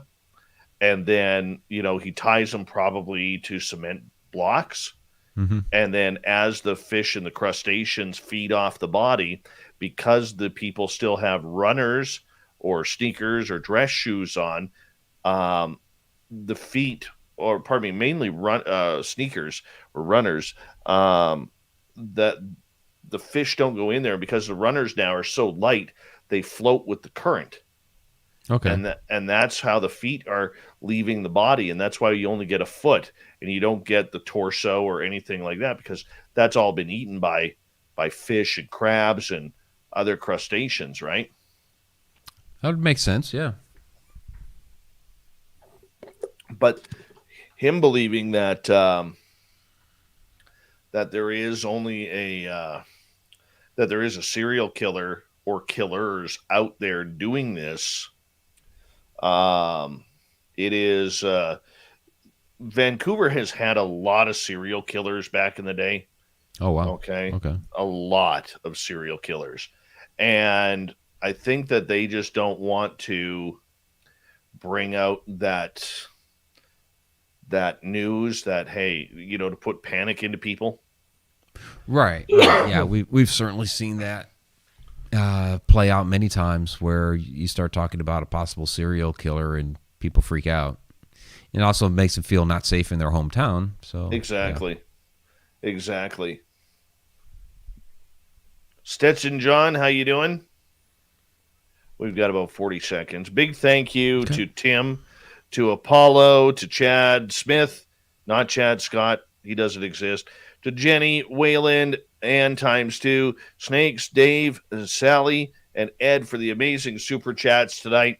It's a great way to support what we do on this show on a nightly basis, and we appreciate each and every one of you who continue to support this show. And thank you to all the veterans listening in, and of course all of our regulars who are here nightly supporting us. We love you all, and thank you so much. Hello, gorgeous Elaine M.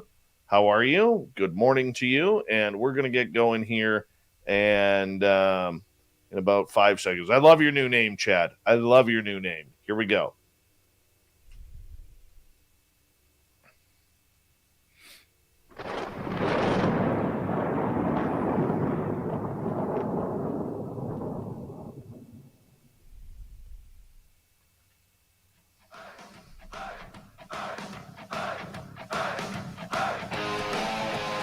We passed the halfway point of Spaced Out Radio tonight. My name is Dave Scott. Thank you so much for taking the time to join us. Really do appreciate earning your listening ears. Want to remind you that if you missed portions of this show or others, check out our free archives by going to youtube.com/Spaced Out Radio. Do me the favor, hit that subscribe button. Our website is spacedoutradio.com, where we have a plethora of features for you, including rocking out to Bumblefoot and reading up on Captain Shirk's SOR Newswire. Follow us on Twitter at Spaced Out Radio and on Instagram, Spaced Out Radio Show. We continue on tonight with Mike Ricksecker. He's a good friend of this show, one of the top paranormal supernatural writers, authors going right now. He's an award winner. He's got a great site called Haunted Road Media. He's been on Travel Channel's Alaskan Triangle. This man does it all. I don't know how he does it, but he always has fantastic hair when he does. Mike, welcome back. Thanks, Dave. Appreciate that. What am I supposed to do? I got to give a compliment when a compliment is due. You know what? One of the things... It's just a brush. I don't know what to say. Well, that's at least brushed 100 times in that part right there, because that's tight. There's not even a hair out of place there. Is that natural color, by the way? Like, it's natural color, yeah. Wow. I wish. I went gray started going gray at like 25. It's terrible. Oh, wow. Okay. Terrible. No, I've been very fortunate. I just turned 47 the other week, and my best friend, who's only like a year older than me, he looks like Santa Claus. Yeah, I know that feeling. We had our son when I turned 40, so he's 8 years old now, and last year, first time ever, I got approached as grandpa. Oh wow! And I was like, no, I'm not at that age. Please. Yeah, well, apparently I am. Yeah. Apparently I am, but that's okay. That's okay. Moving on here, as we're not going to play the age game here anymore. Alaska has, as I look at a giant daddy long leg spider sitting on my window right now. That is gross. But nonetheless, Alaska has, of course, a lot of legends around the sea. I mean, those seas up there in the Bering Strait, we only get a taste of it from the Discovery Channel when they put on their crab fishing shows. But, I mean, they've lost a lot of people, a lot of ships, a lot of sailors up there with that. How many times have you heard the legends of the waters up there? Yeah, there's a lot of interesting legends about what's gone on in the waters of Alaska. A lot of shipwrecks, ghost ships, just all these crazy stories. There's one that's really interesting. We did not cover it in season 1 of the Alaska Triangle. I think they might be covering it in season 2, but don't quote me on that. And that's the Clara Nevada. And this particular ship, This was during the late 1890s. It was during the Klondike Gold Rush, and all of these ships were coming up out of Seattle, into Alaska, carrying supplies to the Klondike, passengers up into that area, and so they'd stop off in Alaska and make the trek into the Klondike area in Canada. And they were the types of ships that they were retrofitting. They were finding these old wrecks and basically piecing them back together because there was just such a rush to head on up there. And the Clara Nevada was one of these that was kind of quickly put back together, renovated a little bit, and they loaded it up, and it on its way to Skagway. And they were having a heck of a time with this thing, where it was, they were crashing into docks when they'd get to different ports, and just all kinds of nutty stuff was going on with this thing. But after it loaded up in Skagway and started heading back out, all of a sudden the thing exploded. Basically, it just became this big orange fireball, and there was speculation over the years as to what in the world happened to this thing. It's the wreck of it is near the Eldred Rock Lighthouse.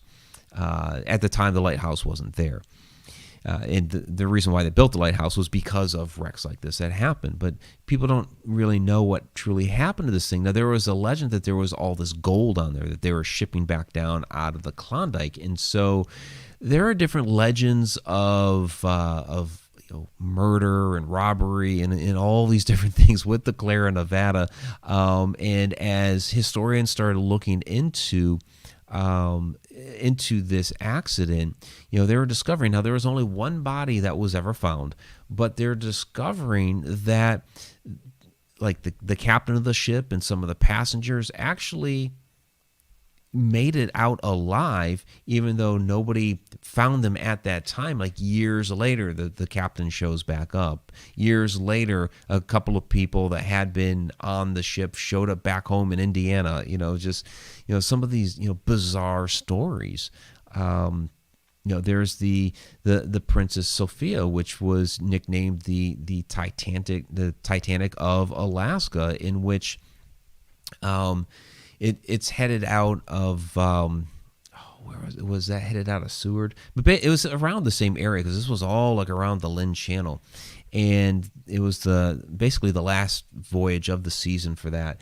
The captain was a very seasoned captain. He had run this route many times, and all of a sudden, for some inexplicable reason, he ends up off course, crashes into the Vanderbilt Reef, and it was a day and a half later, because they were trapped on top of the reef. There was a snowstorm that had kicked up, so nobody could come and rescue them because the waves were crashing against the reef. And if you tried to take a rescue boat over there, that boat would have crashed too. So they had to kind of wait it out, and then the ship ended up sinking. So what ended up happening, that he veered so far off course, especially being as seasoned as he was. And so a lot of people speculate that, it was the Alaska Triangle that was interfering with the, with the compasses and with the electronic equipment there in the ship, that they were getting a different reading than what they should have, and ended up off course like that. So a lot of crazy, bizarre stories up there when it comes to ships. Do people see a lot of ghost ships in the night now, or during the day? People have reported, the one that they see, or that have been reported, it's been some years since they've reported that, but the one was the Bay Chimo, and this one was on the northern part of Alaska, and this was a ship that, again, another crazy story in which it kept getting stuck in the ice up there. It was because you're up there so far north, and it wasn't uncommon. But the crew decided, after this had happened a couple times, that the boat wasn't going to take it anymore. So they abandoned the thing. They took off the supplies and abandoned it. It ended up drifting off into the water for a while, and so people would periodically see this boat on the water, and this was like for 40 years. It was a completely unmanned boat. And so there became stories as to, okay, are we actually seeing the boat itself on the water? Because this has been some years now that this thing should have sunk and been done with. Or are we seeing an actual ghost ship on the water? So, yeah, there's definitely bizarre stuff. Mike Ricksecker is our guest tonight on Spaced Out Radio. You know, is there a lot of legends out there about the storms? Like in the Great Lakes, we hear about, you know, Gordon Lightfoot singing about the Witch of November come early that took down, you know, the ship, the Edmund Fitzgerald. You know, do we get a lot of those types of legends up in Alaska as well? Yeah, it's those type of things. You know, what took down some of these ships. So, you know, the Princess Sophia is the big one up there. And, you know, you have so many of these wrecks up there that it was just too much to count.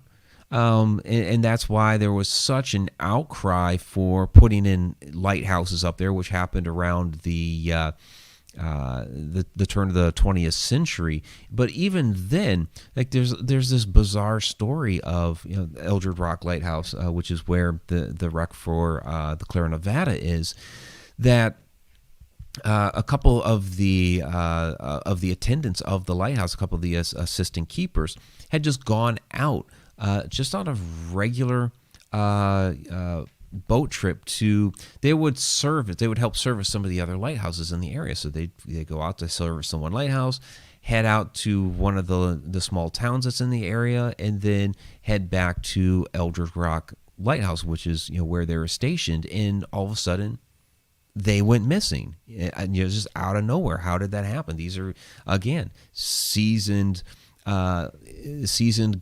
This was not a difficult trip to make. It was not a bad time of year, you know.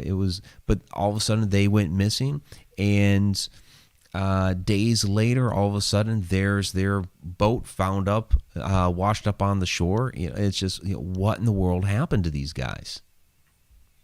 Oh man, and that would be one place that you don't want to go, or you don't want to die, because I mean that water, I mean, it's so cold up there that you only have literally a couple minutes before you go into full on hypothermic shock and die. Oh yeah, absolutely. It is freezing cold up there. You do not want to get caught in that water. No, you don't have much time. All right, let's get to a question from Vinny. Has anything ever appeared in the triangle instead of disappearing? That's an interesting question. Trying to think of a instance in which that has happened. You do hear about like remnants of some of these different wrecks or accidents that have happened where, you know, they can't find them for so long, and then all of a sudden there's a body. Finally we find a body, but it's been such a long time. How did we miss the body before, and now there it is? So you get that sort of thing. But I know the question is one of those, you know, just kind of out of nowhere, something showing up, and off the top of my head, I can't think of one specifically like that. Could you consider maybe that UFO for Japan Airlines Flight 1680 being one of them? Yeah, that one's really interesting. Because even with, because I even got a United flight involved with that to try to confirm it, and then all of a sudden the thing disappeared. But the Air Force had kind of manipulated that whole situation to try to get that confirmation. And I guess what had happened was that the UFO, when that other airline, that other plane showed up, the UFO had snuck in behind it, and so all that was observed, and that one was kept under the table. They didn't want that information related, but that one went on for several minutes, and you had several witnesses to that as well. And what's interesting is that the Reagan administration had brought a scientific team into that situation to examine what had happened. They were really, really excited about it, but the CIA put the kibosh on the whole thing. That flight, I mean, with the pilots from Japan Airlines, it was a cargo 747 delivering goods across North America and heading over to Japan. I mean, they were suspended from their jobs with pay and basically lost their wings for reporting this.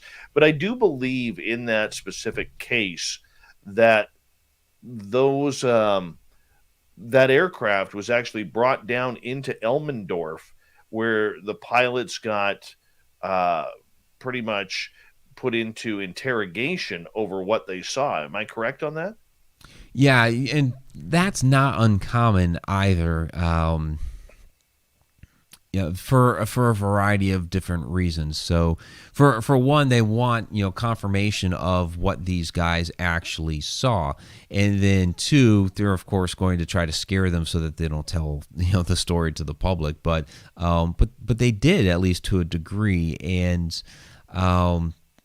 yeah, I mean, you're talking about pilots that were very reputable. This guy had a sparkling career, and all of a sudden this incident happens, and of course you're going to have the mainstreams try to say that he's crazy, but no, this guy was on the up and up. But you see in a lot of these different cases, they're going to interrogate these guys about exactly what they saw, when they saw it, what it looked like.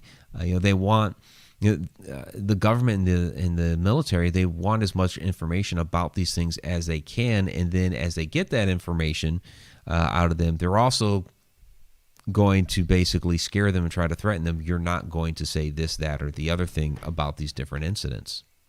All right. Tony is asking, getting back to ghost ships for a minute. Are ghost ship reports, are they the older ones with sails or more modern type ships that people are seeing? So the ones up there in Alaska, most of these are like your old steamers. They have the smokestacks and all that. So these are, a lot of these ships were built.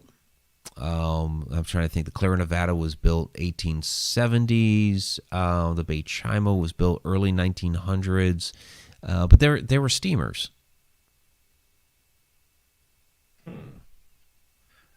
So weird. I don't know how I'd react to seeing a ghost ship. I'll stick with the UFOs. Much more. Aiden is wondering, have you ever heard about the monster of Lake Iliamna? Yeah, we're talking about that a little bit earlier. So that's basically the Loch Ness Monster of Alaska, and the footage from that with the it kind of almost looks like a big long snake in the water, but it's really fascinating. How often is that creature seen? Periodically throughout the year.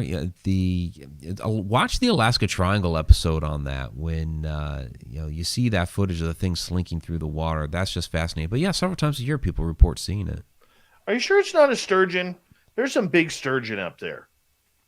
This thing is tubular. I mean, it looked like a giant snake in the water, so it certainly wouldn't be a sturgeon. Or fish? Or is it freshwater? This is freshwater. Aliens? It's always aliens. Well, hey, a around lot of people say the octopus is an alien. Very true.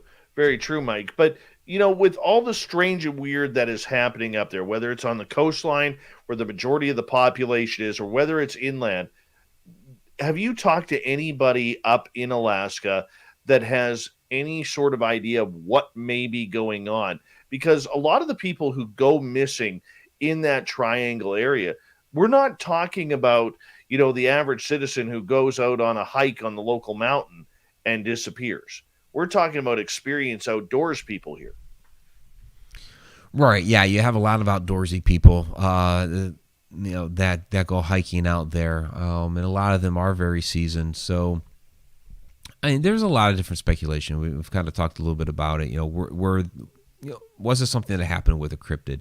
Could it be some sort of, are these alien abductions? Because there is a lot of UFO activity that happens up there, and I think you're right. They probably feel a little bit more free to roam around up there because they're not going to be noticed as much since the population is so sparse. So, does that make it ripe for alien abductions alien abductions up there? That's quite possible as well. Are people up there afraid of the phenomena, or do they just think, much like anywhere you live, it just comes with territory and you choose to believe it or not? Yeah, I mean, most people go about their daily lives up there. They know that there's some unusual things that happen up there. They know that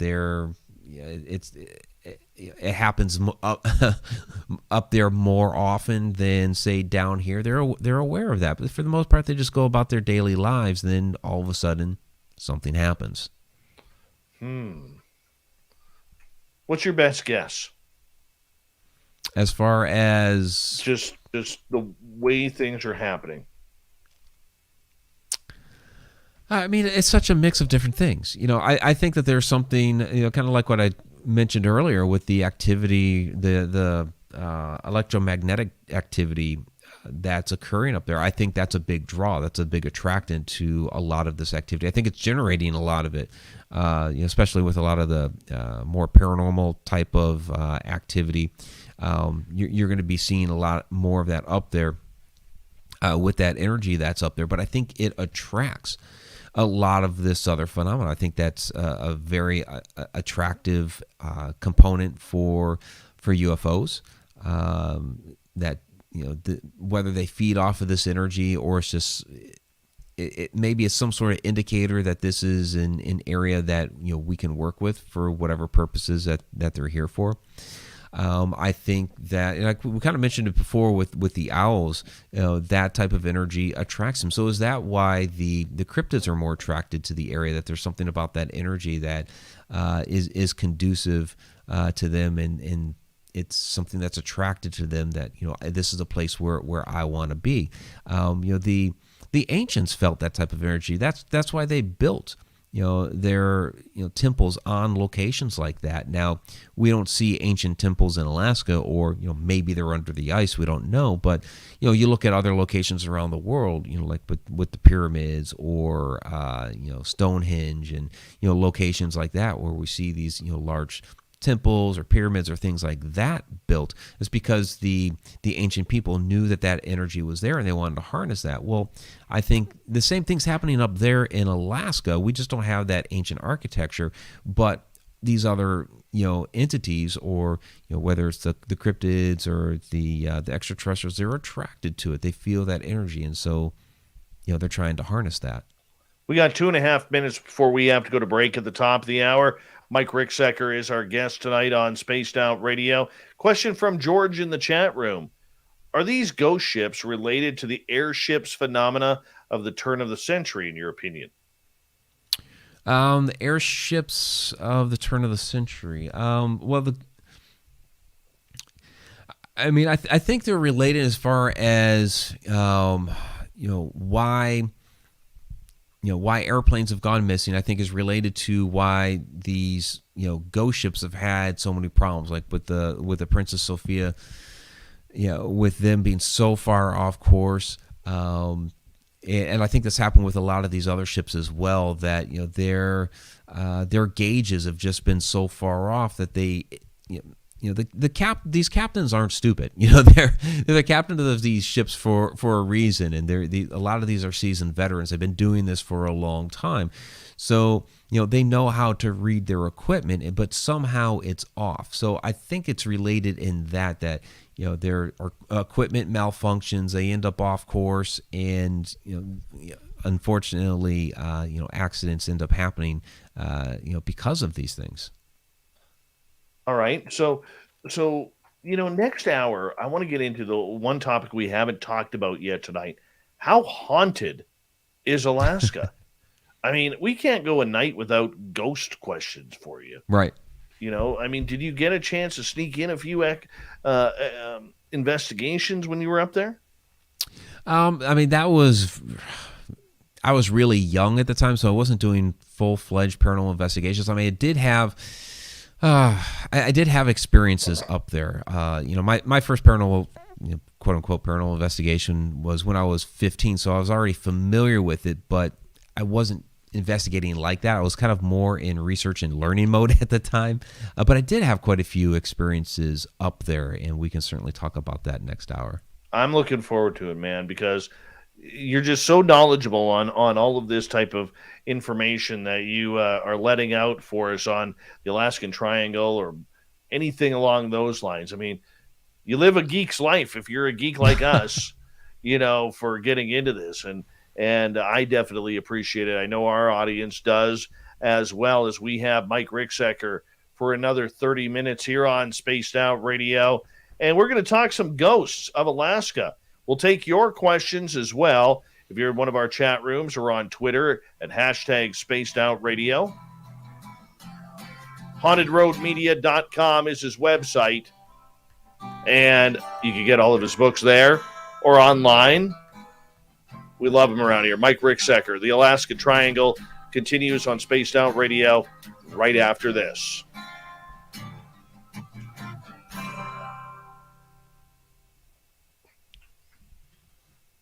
Just going to take a bathroom break. We got about 6 minutes, okay? Okay, sounds good. Be right back. I got to find those spiders, too. There was a second one. Where did he go? Oh, where the hell is it? It's crawling on my foot. Get over here. You got to go outside, man. Go outside.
All right.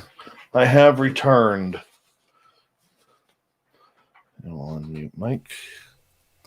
Go there. And I know we have a few questions here for you as well, Mike. So All right. I will get those ready.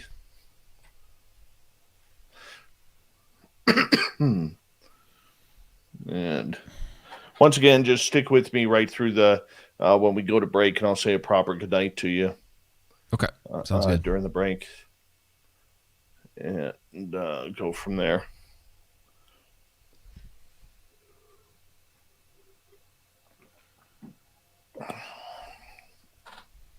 Quick show, man. Yeah, Very it's gone by quick show. fast. Yep. As they always do with you. They always do. I don't know why. Oh, we just have a lot to talk about, and just boom, it just goes. For sure, man. I think we should do a Halloween show with you as well, and kind of break down like your top 20 hauntings that you've covered in your books. If you're up for that, Yeah, we could do something like that. Yeah. okay. I'll get you some dates for Halloween area, and that would be cool. Sounds good. Yeah. All right, here we go in 15 seconds. Let's have some fun here. All right. Thank you to everybody on the Super Chats tonight. Really appreciate the love and support of SOR. Here we go.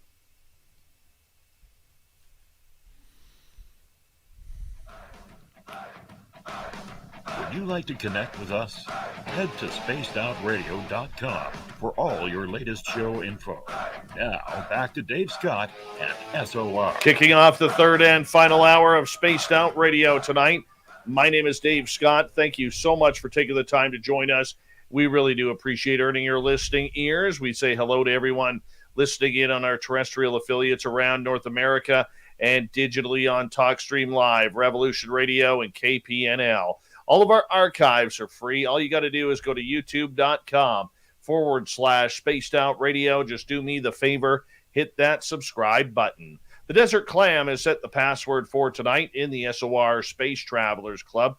Sacralgia. Sacralgia is your password. Use it wisely, Space Travelers, as a clam sets the password each and every night right here on Spaced Out Radio.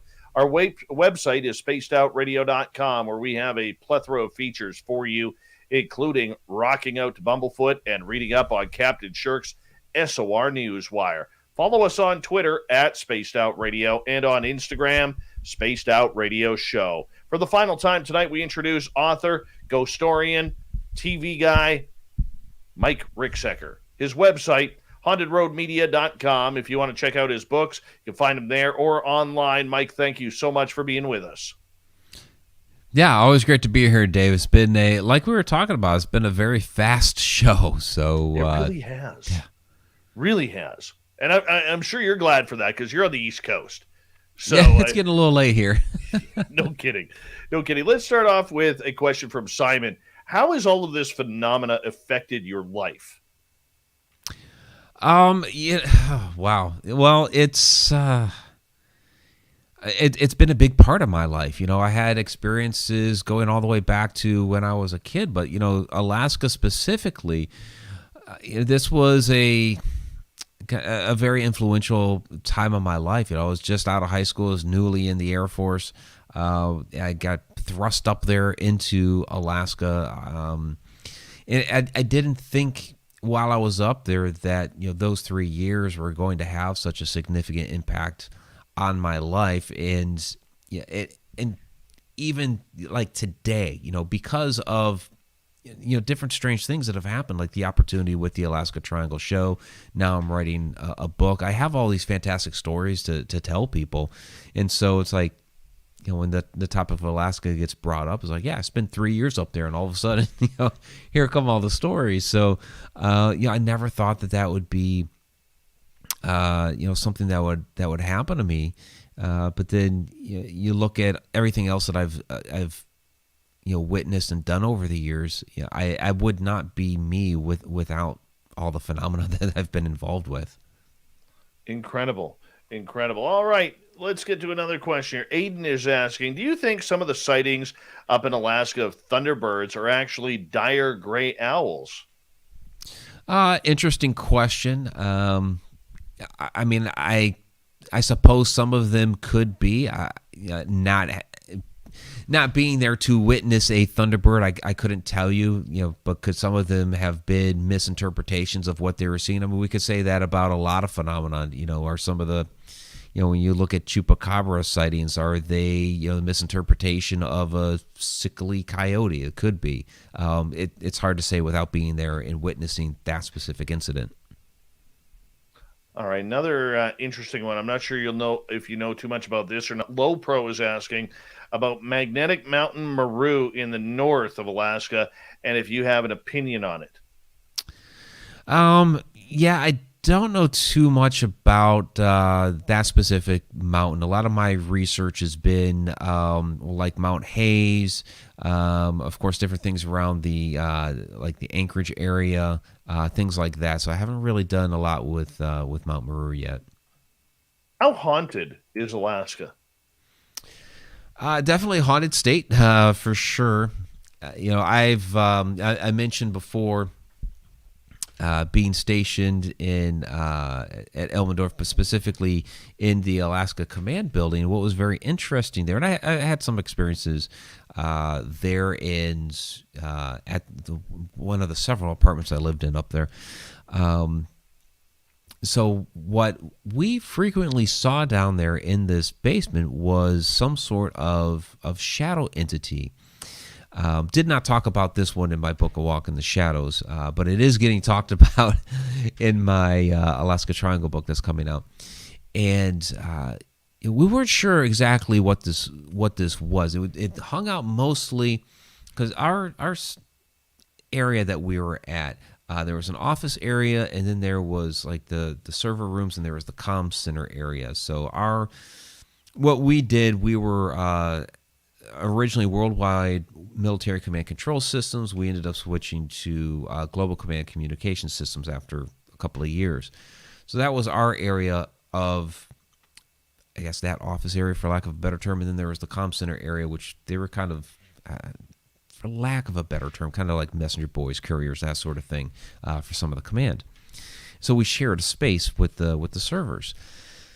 We didn't really see the shadow over there, although there was one creepy room in the back that the lights were never on. It was mostly in the office area, which was kind of interesting. And there were these rumors that the building had once been a hospital, and that this area down there was the morgue from that hospital. And that's why we kept seeing this thing down there. But doing research of that building, it was never a hospital. It's only ever been a command building. So now looking back on it, it's like, what in the world did we actually see? Why were we seeing this shadow entity down there? And so this almost kind of goes back to the idea of a time slip with that energy down there. Is there something that's charging the area so that we're seeing, the people that worked down there years ago? Maybe we're seeing people in the future that were working. We're just getting a glimpse through these shadows. It's kind of hard to know. Aside from that, there are a lot of places downtown Anchorage that that have hauntings. A number of the hotels down there, like the historic Anchorage Hotel, has a lot of history to it. They're shooting there was one of the police chiefs was involved in that. But you hear this, and so people see him there, kind of outside the building. But inside the building, there's a legend of the woman dressed in a very elegant gown that's been seen within there. The Captain Cook Hotel has various hauntings. So you have a lot of paranormal activity through the entire downtown area. And again, this is an area that has seen a lot of significant physical activity. When the earthquake of 64 or 65, it was a massive earthquake that hit, and basically the streets were, there was like a 15-foot gap between the streets. It uplifted the land that much, and so they had to kind of terraform downtown because of this. So you have this significant seismic activity down there that when you have those large releases of energy, they can charge areas like this. So yeah, definitely a very haunted state. The ghosts there, are a lot of them from the Klondike Gold Rush era? Some of them are. The Princess Sophia, that accident was like, that was just after that era, and the bodies from that accident were basically laid out in basements of buildings in Juneau, and there are stories today of people seeing apparitions of people from that accident in and around those buildings. So you see activity related to that. People talk about the shipwrecks, like we talked to Clara, Nevada before, and other shipwrecks around that time. People claim to see those people, especially around the Eldred Rock Lighthouse. So that would have been related to the Klondike Rush. So yeah, there's certainly paranormal activity related back to that time. My goodness. That would be awesome, because the funny part about it is the original Gold Rush Trail, which goes right up to Alaska, is literally about 3/4 of a mile from my house. Oh wow! Okay, and that's where the story I told you in the first half hour about the Chinese couple that we were able to communicate with. That's where that incident happened. So I mean, it doesn't surprise me whatsoever. I got a question from Sasquatch here for you. Do you think HARP has any relation to the triangle? That's an interesting question, because of course HARP is up in that area, and we had some antenna arrays down there on Elmendorf that they wouldn't admit that they were related to HARP, but we know that they're related to HARP. So does that play a part into all of this, or is it that HARP is using the energy that's there to help power their system? It could be a little bit of both. But a lot of this activity also happened prior to HARP. So I think even without it, even if HARP is contributing to it now, it would still be happening even without it. Right on. Right on. As we continue on with Mike Ricksecker here tonight on Spaced Out Radio. Ghosts, Bigfoot, other sorts of cryptids, sea monsters, everything going on. How much more do we need to pay attention about what's going on in Alaska with all of the strange and weird sightings? I mean, I think we need to keep our eyes open up there for sure. Again, this is the last. They call it the last frontier. I mean, to me, space is the final frontier, kind of like from Star Trek, right? There's a lot more to explore out there, but on Earth, it's Alaska, parts of Russia with Siberia and all that, and then Antarctica. I think there are a lot of answers we're going to find down in Antarctica as well, and I think we're going to find some relationship between Alaska and Antarctica. If you look back in history and you see the pole shifts, you'll see that there's some relation there for sure.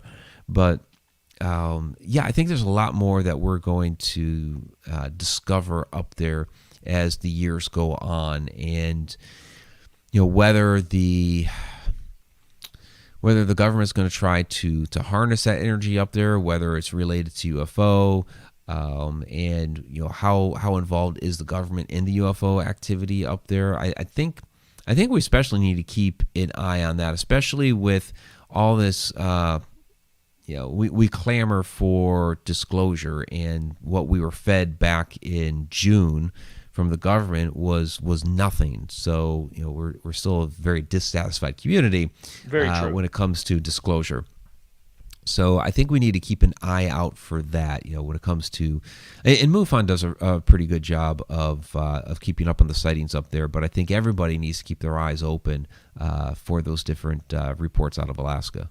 Mike, a lot of people also believe that Alaska is a home to maybe some very secretive bases, where a lot of these black projects are taking off. It's not just Area 51 anymore. There's no people up in Alaska to really see these black triangles or these hypersonic aircraft leaving the area. Have you heard stories about that up in Alaska as well?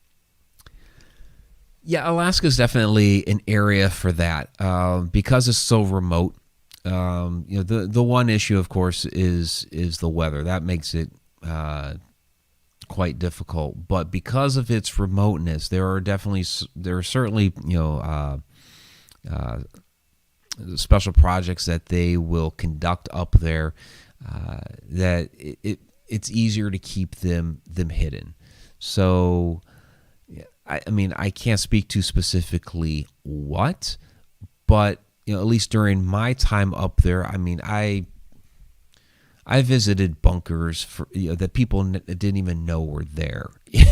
So and again, it's kind of like you hear whispers and rumors, and okay, what exactly is true and what exactly isn't, you don't know. Especially since I was a young guy, and okay, they trying to draw me into a story, but you know that there are definitely secret areas up there that are being pretty closely held to the vest. Very true. I mean, best place to hide it is where there is nobody. Tony is asking, and this goes back to the last time we had you on the show, what do you think shadow beings are? Because you've done an entire series on shadow beings. Yeah. Check out my series, The Shadow Dimension. You can watch it free on Tubi TV right now, and it's on several other streaming platforms as well. So that's a 6-part series. And then there's my book, A Walk in the Shadows. So that's like 300 pages on that question. So, shadow entities, I believe, are a variety of different things. Some of them are just human spirits that can't fully manifest as an apparition. What I think a kind of quote-unquote true shadow entity is a interdimensional being that has come here from some other plane of existence. Some shadow beings are extraterrestrials. Some are time travelers. We kind of already talked about that a bit here. Some may be astral projections, and you start getting into some other, what they could possibly be, like light beings and things like that. And people are like, light beings? It's like, well, yeah, stare at a light bulb long enough, and what do you start seeing? You just see the silhouette and not the light anymore. So, so they are a variety of different things. But like I said, kind of a quote-unquote true shadow person would be an interdimensional being. How often have you interacted with them? Quite a lot, actually. So that was my first significant paranormal experience when I was about 8 years old. Again, when I was 13, but later on as an adult, when I became a paranormal investigator, I was seeing them on a lot of different paranormal investigations. So, whether it was at an old hotel or somebody's house, I saw them quite often, and still do. Dave Altman wants me to ask you about Portlock. Not familiar with Portlock. Me either. Thanks a little, Davey Altman. Appreciate that. Thanks for asking. Yeah. Yeah, we appreciate him. He's a good guy. Sometimes. Simon is asking, what do you think is 100% real? After all you've studied, what case would you shout from a hill for? What do I think is 100% real?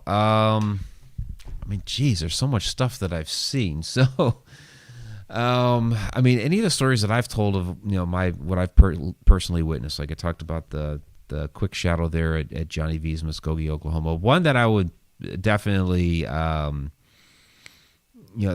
because I had 5 people there that all saw the same thing, and that was the apparition of a little girl at Mineral Springs Hotel in Alton, Illinois, that basically morphed into an apparition out of shadow smoke. So basically, it started at the end of the hall as it looked like black smoke, like almost like something was on fire, and it was coming forward. This smoke, it started creeping up the right hand side of the wall, and as it was creeping up like that and coming closer, it ended up morphing into the apparition of this little girl. And there were 5 of us there that saw her. We all saw her a little bit differently too. Like I saw her mostly from she was fully formed at the head on down. She started fading away at the knees, where others saw her more like from the feet up. And that basically talks to, we each have a different, personal resonance. We're each resonated at a little bit of a different frequency, which is why we all saw her a little differently. But in that incident, it's like, okay, we're all standing there, we're seeing her, we're interacting with her. So yeah, absolutely, that one was real. All right, the Portlock incident is an incident in Alaska where apparently an entire village was killed by Sasquatch. Oh, interesting. I'll have to research a little bit more on that. I'm not familiar with that. All killed by Sasquatch. I wonder why I have not heard of that. It's very, very interesting. We're going to have to find somebody to track that down, because that is a cool story, man. We only have about 3.5 minutes left with you tonight in the show that is once again flown all by here, as it normally does with you. What projects are you going to do for the remainder of the summer here? Yeah, so, I have a number of different events that are coming up. So some different Paracons, like Michigan Paracon, Massachusetts. I'm going to be in Las Cruces, New Mexico, and Vulture City. But as far as projects that I'm working on, I just had everything that, the Egypt tour that I just did. And so I've released a lot of that information, those videos. I had like a whole 14-day travel blog on my my learning site, which is connecteduniverseportal.com. And you can get into all of that on the member site, which is 30-day free trial. But what I'm doing, because some people have wanted just the Egypt information, like they don't want the whole membership access, they just want Egypt. So I'm going to be releasing that here in the next couple days. Just explore Egypt with Mike Ricksecker. So that's coming out here very soon. And then, of course, the Alaska Triangle book. That's awesome. Anne is wondering, she's with KPNL, who broadcasts us digitally.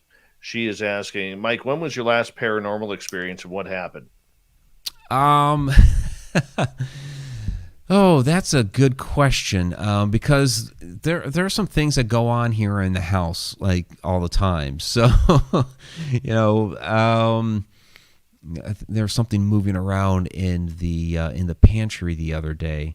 But probably Egypt. There is so much energy there in Egypt, and it's hard to say specifically paranormal, but it's one of those where in the Great Pyramid, where I was totally drawn to the box that's there in the King's Chamber. A lot of people call it a sarcophagus, but it was not.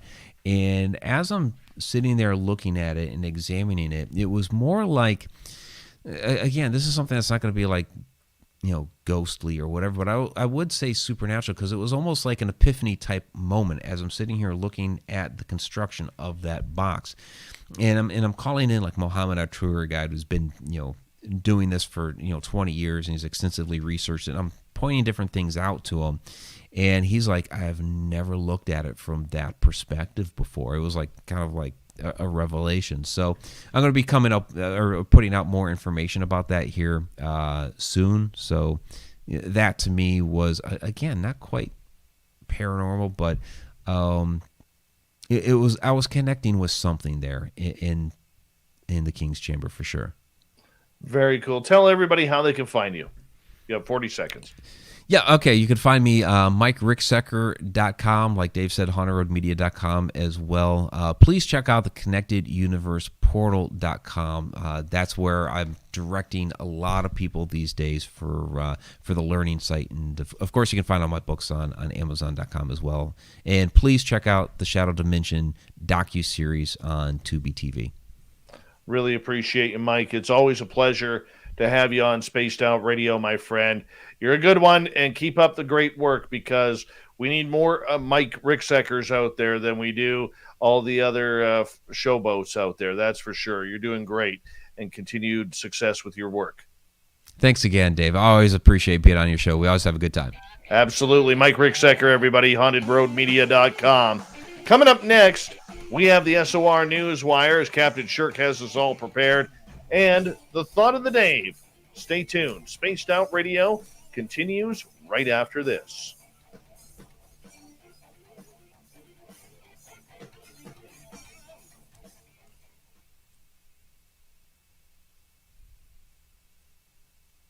Appreciate you, buddy.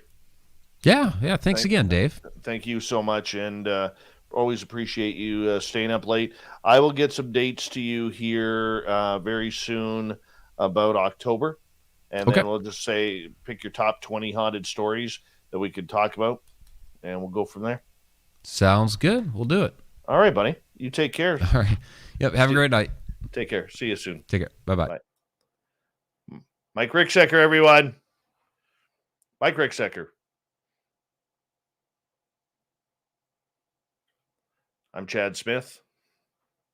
Thank you, Ozzy Steve, for that awesome super chat. Really do appreciate that, man.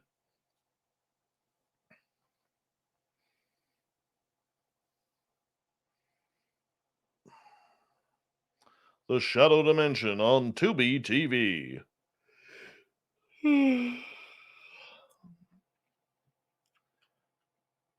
Fabster, your head could not fit in a pyramid. Can't. Impossible.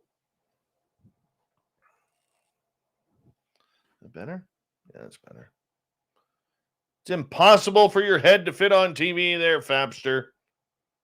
Or in an Egyptian crypt.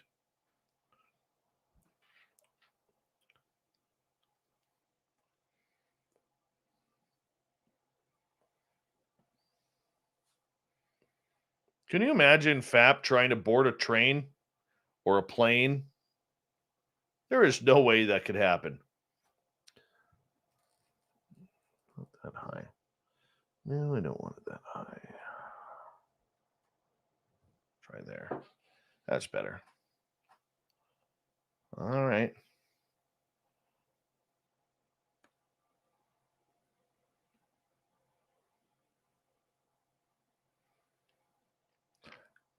Hey, Raul. I don't know when you felt that this has become a political chat room, but you might be in the wrong chat room tonight, man. Seriously. Not sure quite what's up with you, man. You know we don't talk COVID. You know we don't talk politics. And yet you're doing that tonight. So, and you've done it for the previous few nights. I love you, man. Love it when you're in, but not sure what's up with you lately. But you're bringing it into the chat room. This is a release, man. This is a release for everybody to get away from all the bullshit every day that they see in the mainstream media, and that's what we do here. We're not into the other crap. Not into it. I'm tired of it. I'm tired of forest fire smoke. I'm breathing that crap in. Tired of politics. I'm tired of everything. So let's just keep it on the woo. We can all enjoy it a little bit better and have a good time, man. So I appreciate you tuning, and let's just hang on in. Have some fun.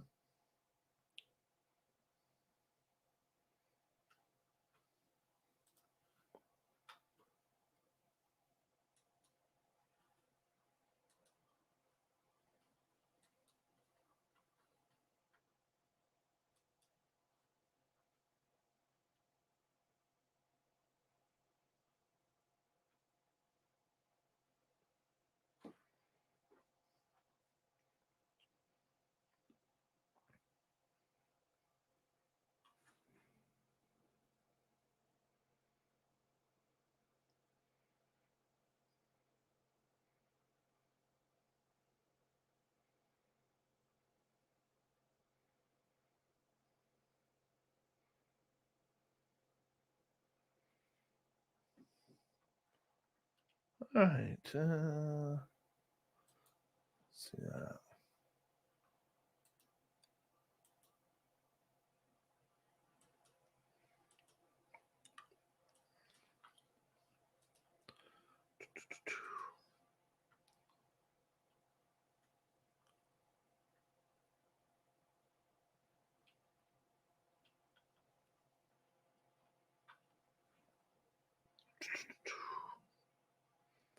All right, we've got about 45 seconds. A big thank you to Ozzy Steve, Anya, Tim, Apollo, Chad, Jenny, Waylon, Ann times two, Snakes, Dave, Sally, and Ed for the amazing super chats tonight. Really do appreciate it. Yeah. Duke, pass that on to Filth at bookings@spacedoutradio.com. Bookings@spacedoutradio.com.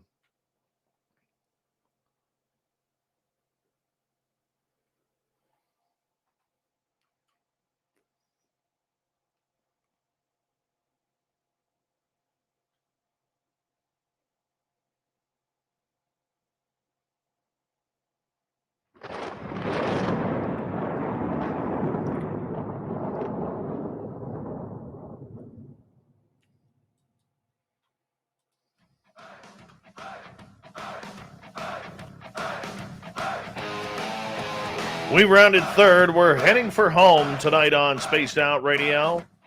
My name is Dave Scott. Thank you so much for taking the time to join us. We really do appreciate earning your listening ears wherever you are on this beautiful planet we call Earth. Want to say hello to everyone listening in around the world, tuning us in, and remind you that you could check out our free archives by going to youtube.com/Spaced Out Radio. Do me the favor, hit that subscribe button. Our website is spacedoutradio.com, where we have a plethora of features for you, including rocking out to Bumblefoot and reading up on Captain Shirk's SOR Newswire. Follow us on Twitter at Spaced Out Radio and on Instagram at Spaced Out Radio Show. Speaking of the news, let's do this thing.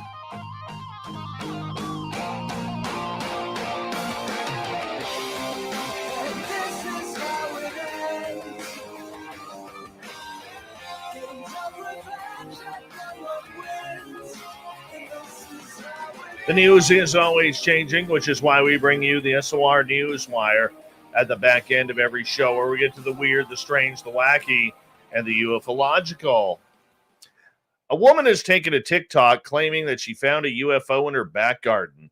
TikTok user Allie posted a video that she had filmed in her backyard showing her followers what she believed to be a UFO.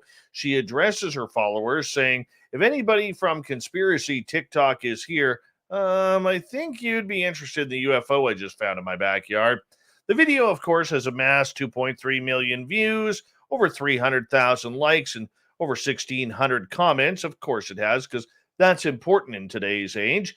Users have been flooding to the comment section to post their theories around what the unidentified object could possibly be, with one suggestion: it was the top of a water tank or silo. And the comment says, "I don't want to burst your bubble, but storm shelters in the south, some of them look just like this." A third said, "Just a satellite TV dish from the late 90s, which that's what it does look like, to be blunt."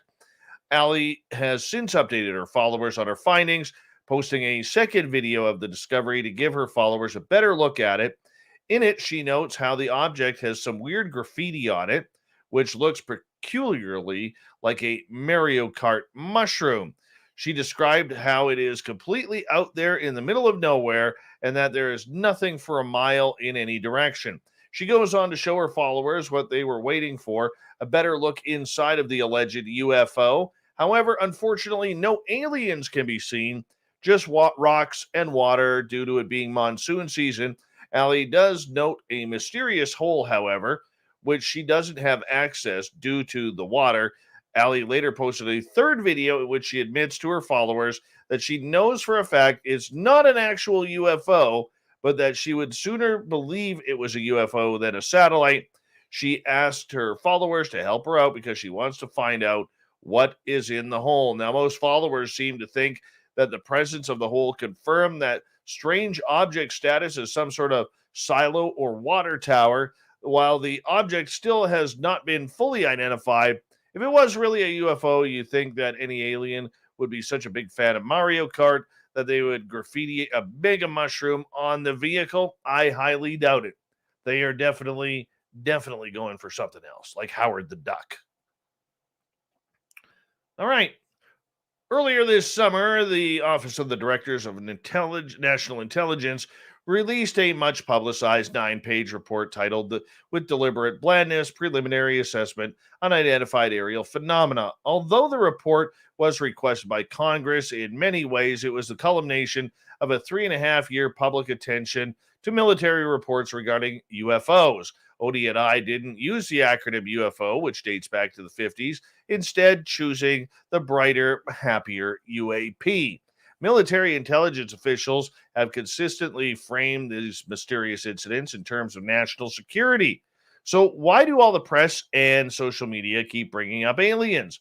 Because for better or worse, sightings of unidentifiable things in the sky have become inextricably linked to visitors from outer space. Aliens are now default explanation for such events, and the reason is no accident. For nearly 75 years, people have worked hard to make it the default. So what's going on here? What is happening?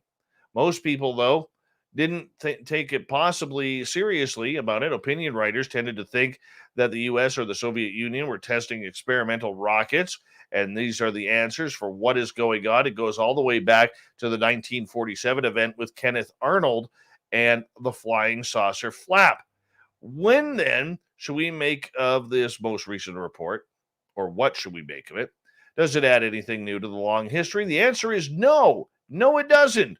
Unfortunately, the document is thin on details, only goes back to 2004, and only has examined 144 incidents, 143 still allegedly unexplained.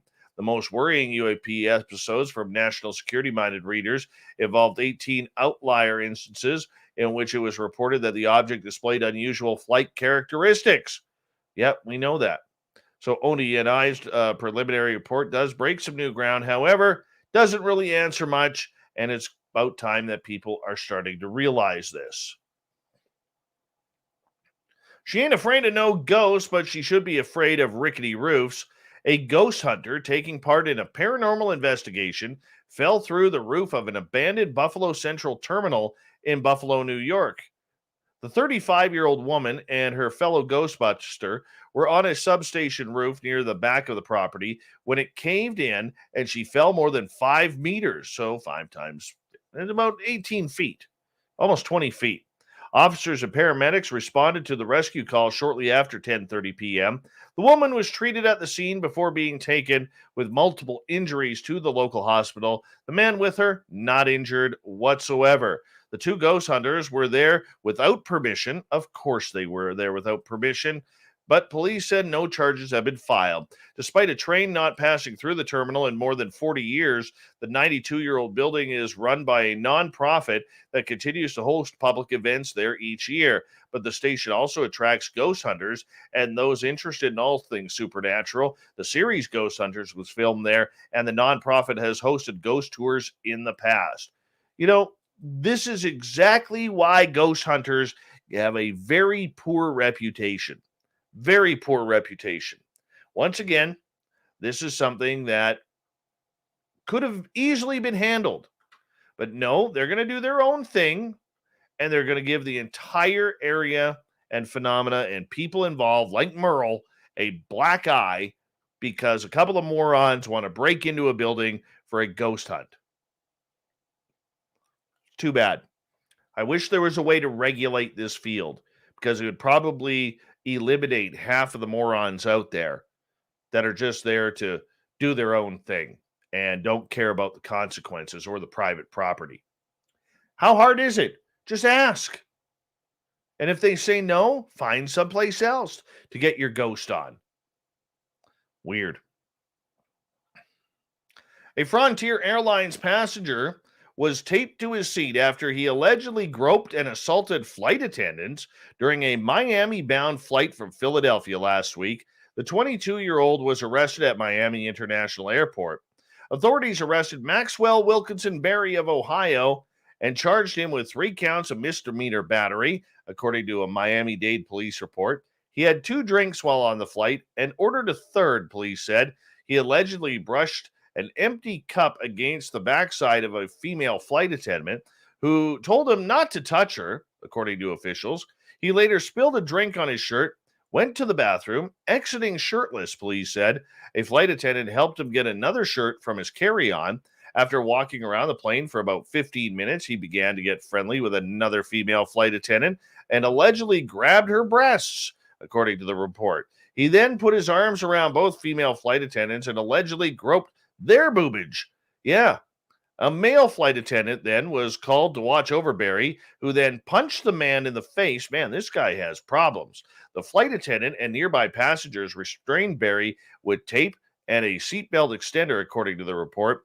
Videos on social media showed Barry screaming expletives to the crew and at one point claimed his parents are worth more than $2 million.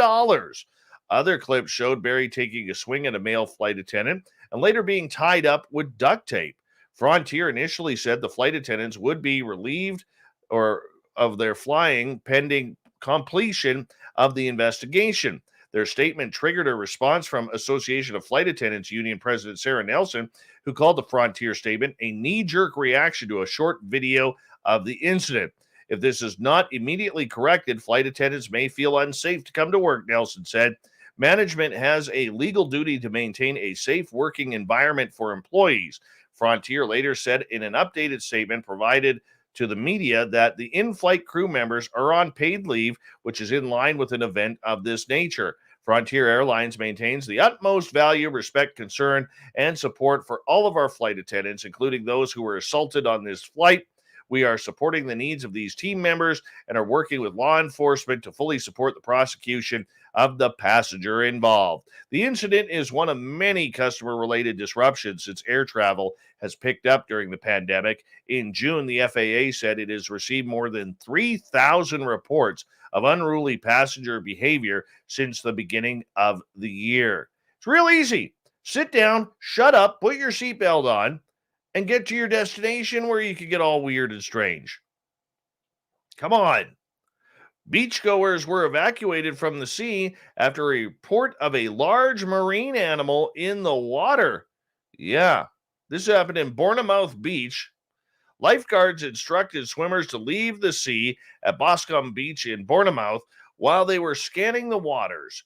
Visitors took to social media and said there had been a huge shark sighting. Megalodon, maybe. I'm saying it's 9 out of 10 possibilities it was Megalodon. Yeah, the reports of the significant movement in the water, but lifeguards were unable to formally identify the animal. On Twitter, one woman said possible shark sighting at Boscombe Beach. Everyone called out of the water. Beachgoer Steve tweeted, I'm on the beach at Boscombe where the RNLI have had to red flag the beach due to reports of sightings of a shark. The lifeguard called out everyone out of the water. They discreetly referred to the sightings as a large, massive marine animal, so not to scare the children. Well, if your children are on social media checking this out, well, you got bigger problems than a shark in the water. He added it was very well handled. Visitors were able to re-enter the water 30 minutes later. The RNLI has asked members of the public to report any concerns about wildlife to the lifeguards as soon as they are spotted. And everything is status quo. Megalodon just taking a little breeze past the coastline there. Just say, hey, boys and girls, I'm hungry and I'm alive. A Florida woman received word prior to her 100th birthday that she is a Guinness World Record holder as the world's oldest competitive powerlifter. Tampa woman Edith Murway Traina, who is preparing to turn 100 on Sunday, was 98 years and 94 days old at the time of her last competition in 2019, earning her the Guinness record for the oldest female competitive powerlifter. Yeah, Murway Traina might soon break her own record as she is scheduled to compete in her first post-pandemic lifting competition in November. Murway Traina spent years as a dance instructor before friend Carmen Gutworth invited her, the then 91-year-old dancer, to join her at the gym, where she gained an interest in lifting heavy weights. While I was watching those ladies do their thing, I thought I just as well should pick up a few bars, and I did, she said. Going on a regular basis, I found that I was enjoying it, and I was challenging myself to get a little bit better and a little bit heavier in weights. Before long, I was part of the team, she said. Murway Traina lifts weights ranging from 40 to 150 pounds at her competitions, which have earned her so many trophies that she's run out of room for them in her home. As a performer and a dancer, applause was always a very important part of my enjoyment. As long as I could get a little bit of applause, I was happier each time I got more and more. Once people found out I was in my 90s and I was doing all of these things, it got to be more noticeable. People got to pay attention to me more. Good for her. Absolutely good for her. I couldn't do it. Nope. Finally, tonight, a landlord in Connecticut has been arrested after he allegedly broke into a tenant's apartment and was caught on camera sniffing women's underwear. Who does this? Who does this? Vinny, Fap, do you know? Jorge Oriana Arias, 38 years old, was seen on hidden security cameras entering a tenant's apartment. The tenant first filed a report with police in May about her issues with Aurelia Arias, stating that he would go into her and her daughter's bedrooms and then go through their clothing. Why? It's disturbing. The woman told officers that as soon as she suspected someone was entering her home, she began barricading adjoining doors, but the landlord used another door to get inside. So the women set up hidden cameras around the apartment to prove someone was breaking in and pilfering through their belongings. She stated that the camera caught the man entering her apartment through a slide door before proceeding to both bedrooms where he would locate female underwear. The video, which was provided to officers, shows the man bringing female garments to his nose, apparently in an effort to sniff them. The woman also reported that he had even entered the home while her daughter was home alone, but he appeared to be startled when he saw her there and immediately left. Oriana Arias was arrested July 22nd, faces charges including third-degree burglary, and was released on $25,000 bond. He is scheduled to appear in court in September.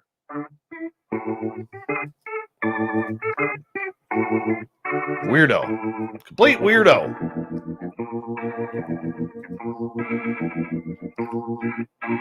Thought of the Day happens every night at this time, where we ask a question on our Facebook and Twitter pages, then read your responses on the air because we love the audience participation around here. Today's Thought of the Day is as follows. What's the first thought you have that puts a smile on your face? We're going to go down under to Australia, where Science Melinda is going to kick things off. She puts a picture of her dog on Twitter. Opie, a Doberman with a love for the woo. He tunes into Spaced Out Radio daily whilst mutilating a plethora of cow ears. Hi, Opie. You're a handsome dog. Very handsome dog. Good for you for listening. You should meet Baxter in Canada. Maybe not. Baxter farts a lot. Terrible. Let's go to Meaty Toes, who says, the Leafs winning the Stanley Cup. In other words, I'm going to be forever sad. Yes, you are. Yes, you are. And any other Leaf fans out there, you might as well go collect your chairs off of Yonge Street because the Leafs are not going to win the Stanley Cup for at least another 100 years. If that. Maybe 80. Mark Miller, my daughter always puts a smile on my face. That is true. You know, my little guy has been away for a few days with Grandpa and Grandma hanging on out, and he FaceTimed me today, and he in his big blue eyes, he's got these giant blue eyes, and he's like, Daddy, I miss you. And he started crying. I was just trying to hold it together. I'm like, oh, my buddy, come on. You know, you're hanging out with Grandpa and Grandma. Everything's cool. And here I'm thinking, this kid's getting homemade pancakes every day. You know, he's getting, his grandma just takes good care of him. But I get it. Brain on the Waves says, it's always dogs. Dogs make me smile. Paul says, aliens make me smile. Mickle in a pickle. Fast cars and fast women, Dave. And let's go to Doc. My 59 Jeep CJ puts a picture of it on Twitter. I want this thing. Oh, that's beautiful. I just love Jeeps. Just love Jeeps. And let's go to Chris here. My son. Fair enough. Ronnie, the gorgeous Ronnie, says, Savannah, who looks like a chihuahua, puts a smile on my face. Yeah, that's definitely a chihuahua. It's wearing a sombrero. Beautiful. Beautiful little dog. I love pictures of dogs. I really do. John, picturing Meaty Toes actually wearing a disgusting hat. That's not nice. That's not nice. Leave Meaty Toes alone. He didn't do anything. All right. Let's go to Drew. My children always put a smile on my face. Danny, my dog Lemmy. I bet you Lemmy rocks. Plays a mean bass. Probably has a band called Motor Dog. Angela, people who get and appreciate my twisted mind. Isn't that the truth? Brent, that one time when I finally figured out what the SOR password is for. What is the SOR password for? Joe Monk in our chat room? Exactly. That's a riddle. See if you can figure it out. Scott, knowing. Knowing what? I don't know. He's secretive on it. Nikki, nature. Being surrounded by it, whether that's working in a garden, taking a walk in a forest, listening to birds chirping and singing, walking on a beach, swimming in the ocean, or sitting outside at night watching the sky and hearing the crickets or frogs. That's romantic. That's beautiful. Kara, eating breakfast for dinner. You. That's just disgusting. Horrible. Horrible. Who says that? Magnus. His cat makes him smile, even though the cat hates him. Uncle Dale and his power stash on a beach in Texas. Starship is about to go through dry fit-up testing with the super heavy booster. Love me some spacecraft. Amen, Uncle Dale. Amen. Barry, that I own a McLaren 765 LT Novatec car in black. And Alicia, easy. You, Dave Scott, I miss your face. I miss yours too. Never met. Orion, the stars early in the morning. Humanity makes Catherine smile. And the final one for tonight. Let's go to Jeannie. Cute baby bunnies. Thank you for everybody participating in the thought of the day. Thank you to Captain Shirk for the SOR Newswire and to Mike Ricksecker talking about the Alaskan Triangle. We got Mr. Ron Bumblefoot Thal rocking in the background with Little Brother is Watching. Bumblefoot is the official music of Spaced Out Radio, rocking us in and out of every single show. Get your horns up for the guitar god himself. Special thanks to everybody listening in at home, at work, in your car, wherever you may be. Thank you to everyone in our chat rooms tonight, except FAP, on YouTube, LGAB, Revolution Radio, Spreaker, Facebook, Twitch, and on Twitter at hashtag Spaced Out Radio. Remember, this show is copyright by Spaced Out Radio and SOR Media Ventures Limited. Thank you so much for choosing to share your evening with us, because together, my friends, we own the night. Mr. Bumblefoot, we need a favor. We need you to take us home.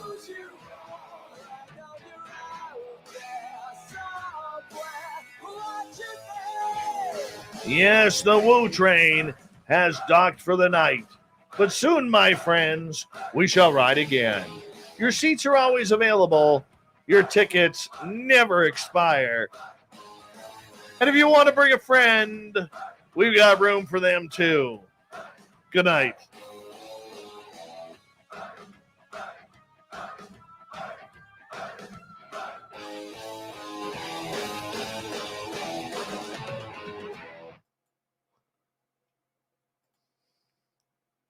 Hell yes. Hell yes. That was a fun show. Then FAP has to go ruin it. Damn you, man. Trying to be a serious radio host here, and you go and make me laugh. Damn you, Fapster. Damn you.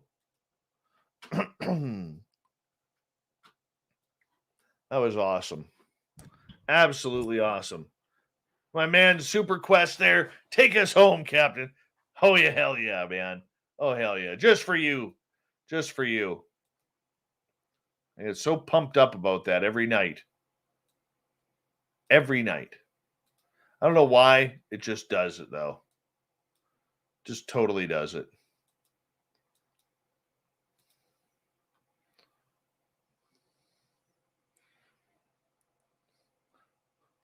Grandma Rose had great taste, unlike her grandson who ate breakfast for dinner. Thank you, Mama Susan.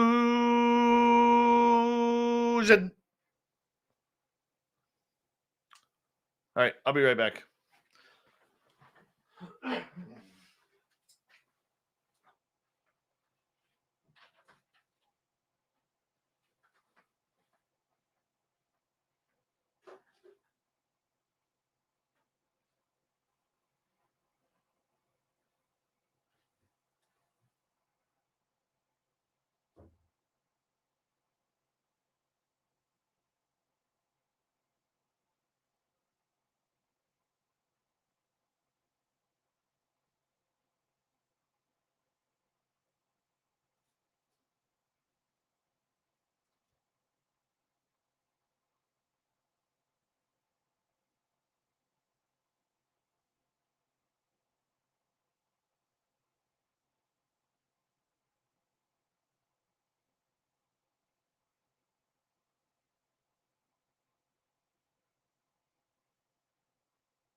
happening.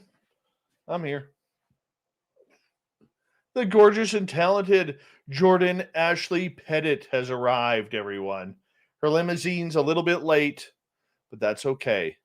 We'll still accept her attendance into tonight. I am Chad Smith.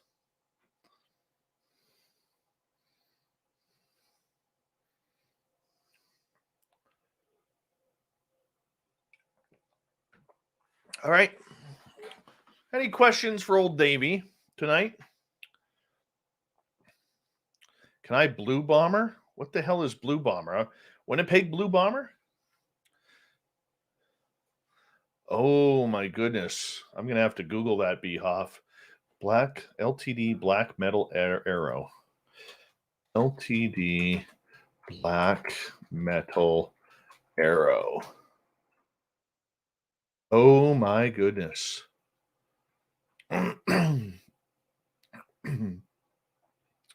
Tell me it doesn't have a reverse headstock on it. Don't have a reverse headstock on that.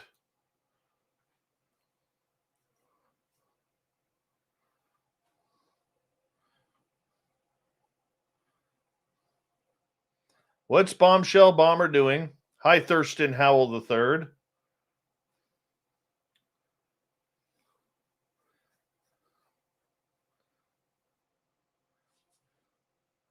Oh, no, you're not a reversed headstock kind of guy, are you? Behoff, come on. Just ruins a guitar. Ruins a guitar. Oh, I'm just, you're like 98% perfect on that guitar right now.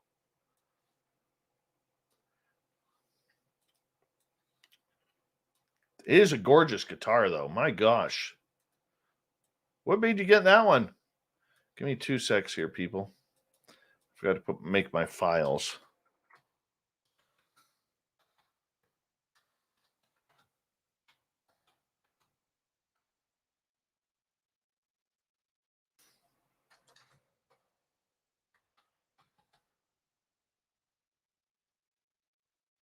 Wow, you can really dance.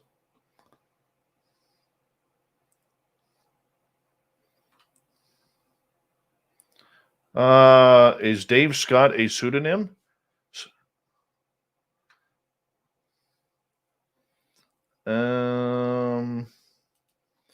Like, do I use my real name? Technically, yes. Scott is my middle name.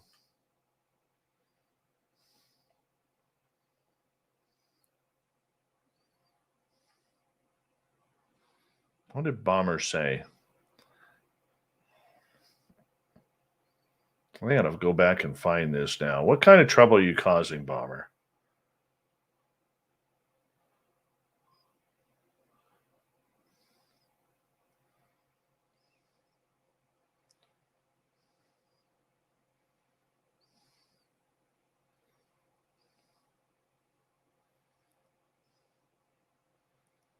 What did Bomber do? Going way back.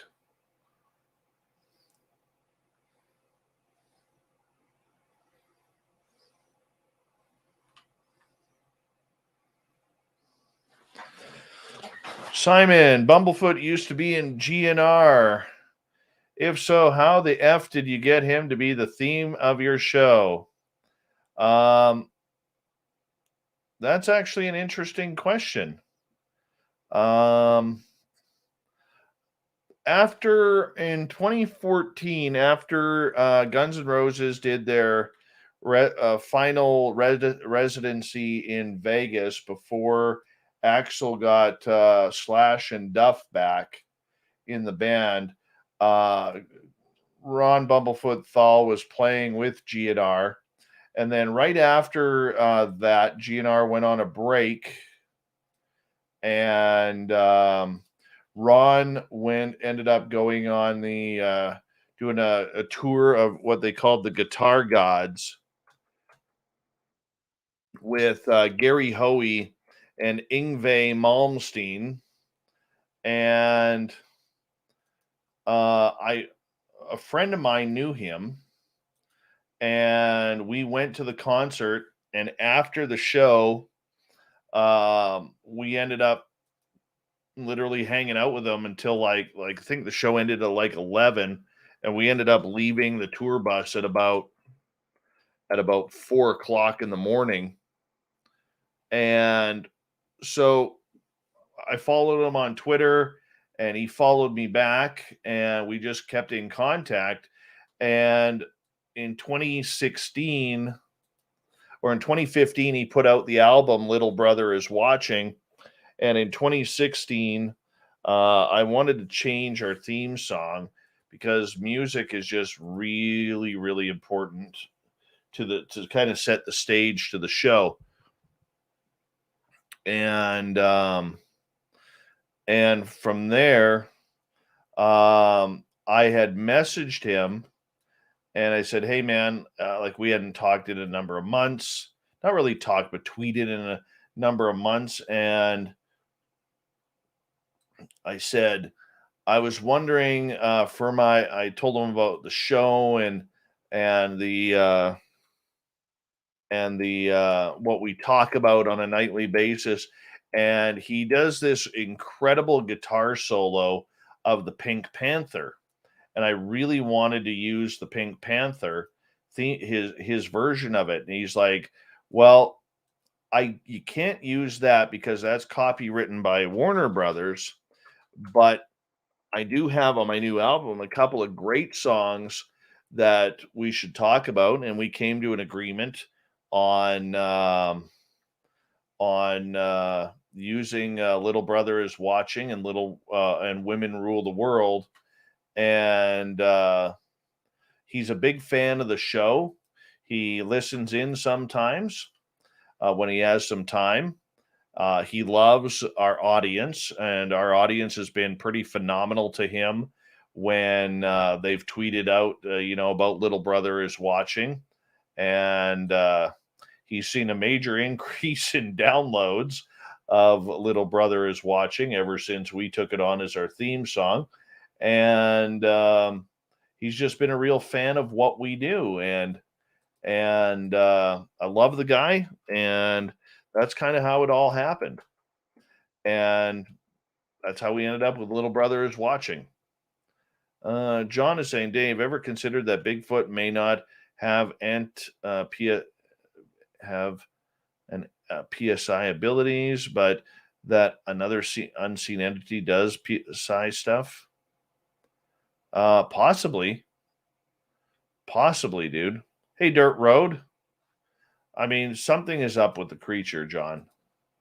I'm a firm believer in that, and I think this creature is way smarter than what we give it credit for, too.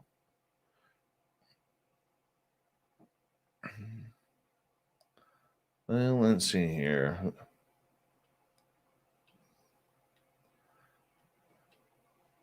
Of course, I cut it off a little bit too early. Undo, paste. Go here. Cut that. I'll copy that.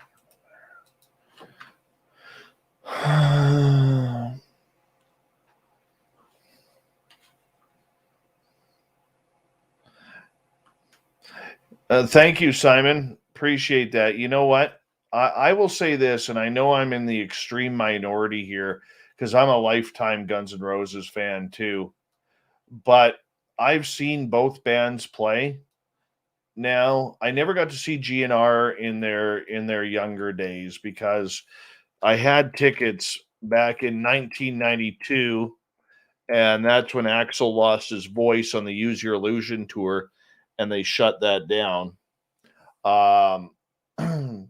And they never brought Appetite for Destruction to Vancouver on the original tour, I don't think. But anyways, long story short, I've seen both bands. The first time I saw them live was 10 years ago.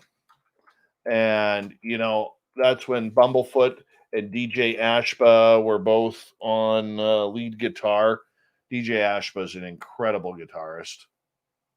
And Let me just make sure of something here. And, Tommy Stinson on bass. And, of course, Frank Ferrer on drums. Richard Fortis on rhythm guitar, who's still with GNR now. And I thought they were incredible. They were tight. Axl had told his guitarists that when they were playing the older songs, to make sure that they played them the proper way and not go off on tangents that so many different guitarists or musicians do, where they try and throw in their own sound to it. Axl didn't want that. I thought that was really cool. I mean, a prime example of that is if you hear Adam Lambert sing for Queen. Now, Adam Lambert is an incredible singer, but I would never see him with Queen, because he to me, like, all you got to do is go on YouTube and see how he butchers and oversins all of these songs.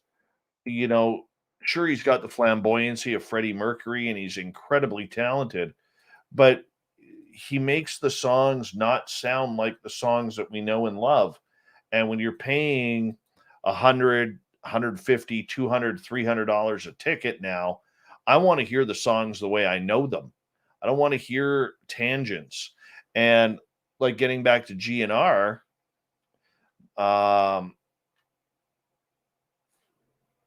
very true, Vinny. Very true. When you get back to GNR, listening to Slash try and play any of the songs off of Chinese Democracy, like the song Chinese Democracy, he can't do it. It's not his style of guitar. Slash is more melodic and rhythmic, and I mean, I think all of us can tell a Slash guitar solo from anybody else's. You don't even have to be a musician to understand, oh, that sounds like Slash, because he has his own sound, but he could never really play anything good off of Chinese Democracy. And to me, I think Chinese Democracy is, in my opinion, their number 2 album to Appetite for Destruction. I mean, I don't think they have a bad album out there, but that's just my opinion. I'm missing one. 1 1 2 2 3 3. Okay, that's the one I'm missing. Shoot. All right. So, just my opinion on things. I mean, I could be wrong.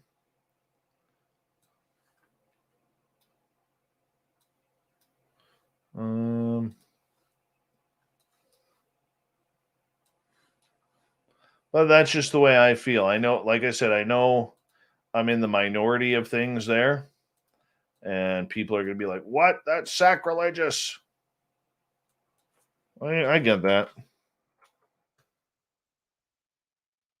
I get that. I'm okay with that.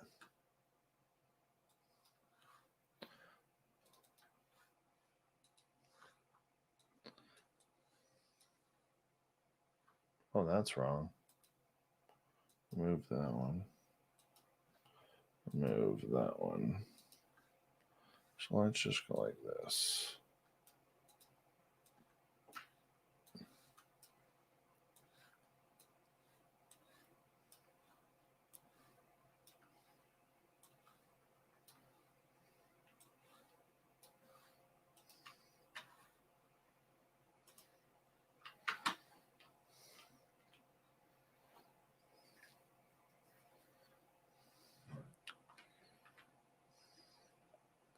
My first concert that I ever went to was Skid Row during their 18 and Life tour, opening up for Aerosmith, who was coming off, what was the album with Love in an Elevator in it? What was that album called? Had the cow on it. That was my first concert in March of 1989.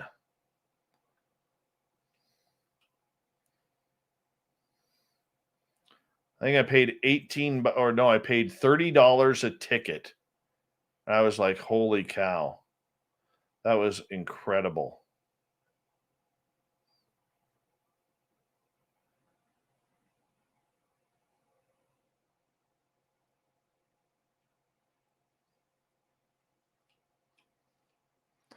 Yeah, my next concert after that, because I loved Skid Row back in the day.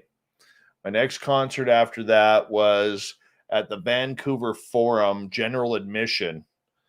Pantera opening up on their Cowboys from Hell tour, opening up for Skid Row on their Slave to the Grind tour. It was great. It was fantastic.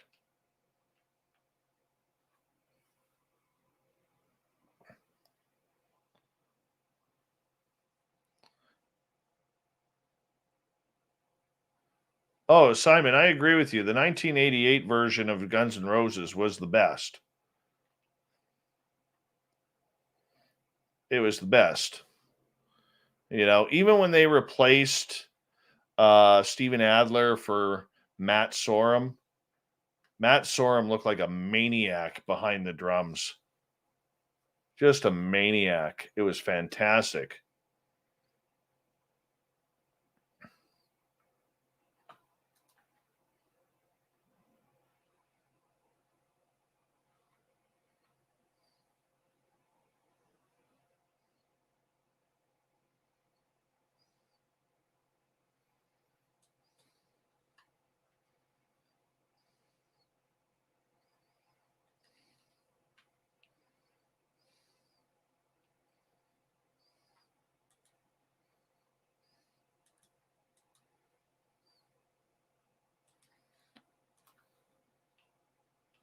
Never saw Kiss.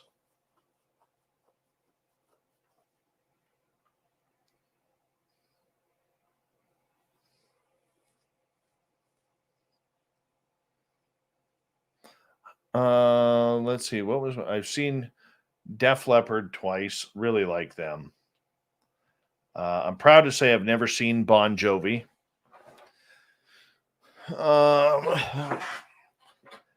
Vinny's first concert was MC Hammer. I don't think any of us are surprised by him when he starts yelling out Hammer Time now. Worst concert, or then I saw Pink Floyd on the Division Bells tour. That was amazing. Best concert I ever went to was Roger Waters' 30th anniversary of The Wall. I was at BC Place in Vancouver. There was like 70,000 people there, and I was on the 19th row on the floor. It was incredible. Absolutely incredible. Never forget that. Excuse me.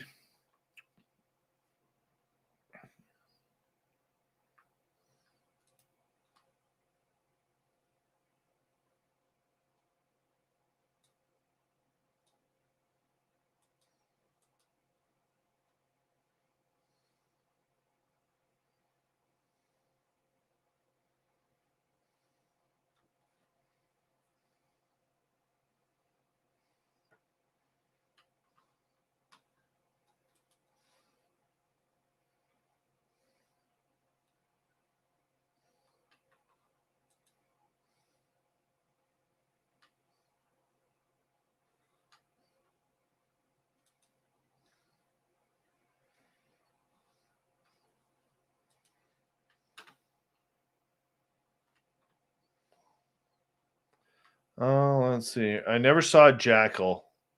I'd like to. I love the Chainsaw song.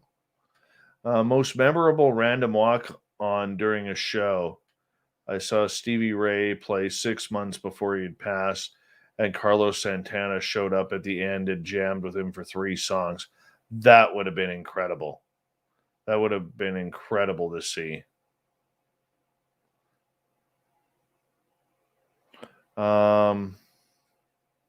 One of my favorite Canadian bands, they're not really, they haven't played in a long time, but it was a band called Big Sugar. They're really good. Really good.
My business partner, Ashy, he's a diehard Iron Maiden fan.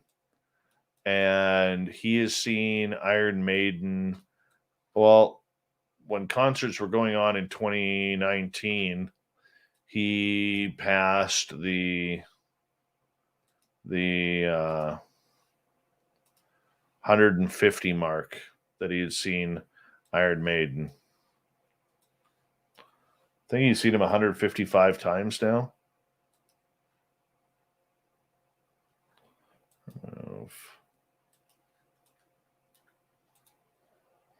Let's try this again.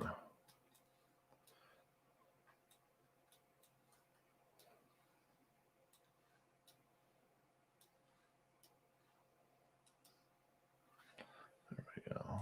Make sure there's 6 in there. I'll go like this. Give me 2 secs, guys.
Rock and roll.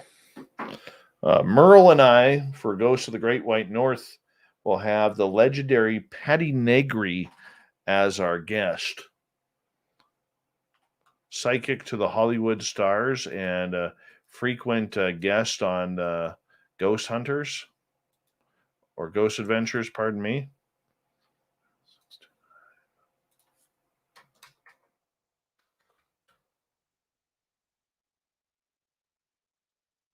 Sweet. She just texted me.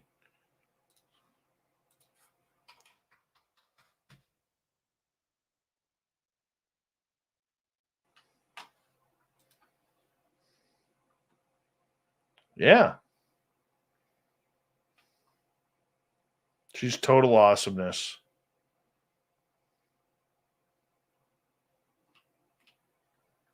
I've seen Metallica twice.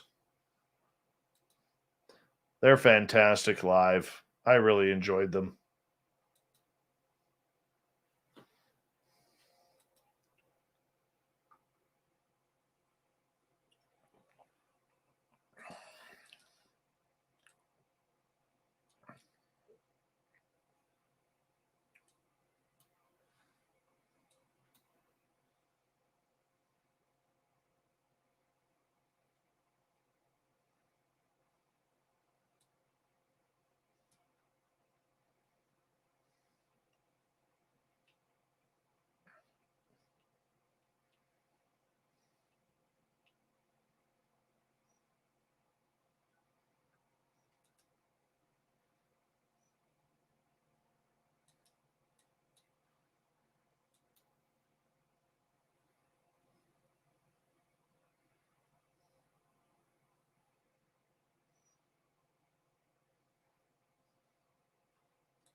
I've seen GNR. I've seen 7 times.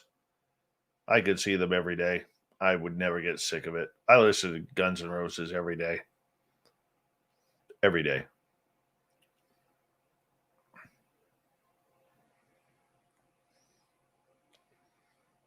What else have I seen? Worst concert I ever went to was Bob Dylan. No, it's not true that all Canadians love the bare naked ladies. Many of us feel very, very against them. Got tired of them. They're annoying. One of the best Canadian bands that most people don't know about. It's too bad the lead singer Gord Downie just passed away about 2 years ago from brain cancer. But the Tragically Hip were fantastic. Absolutely fantastic.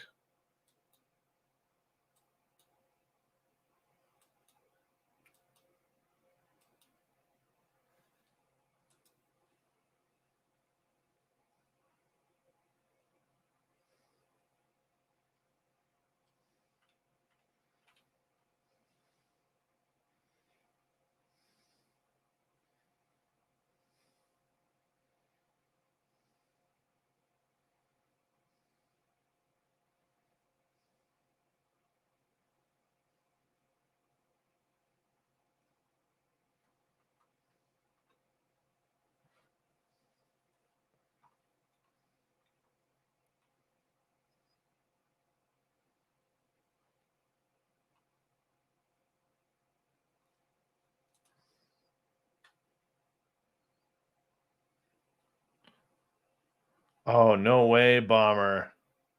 That's amazing.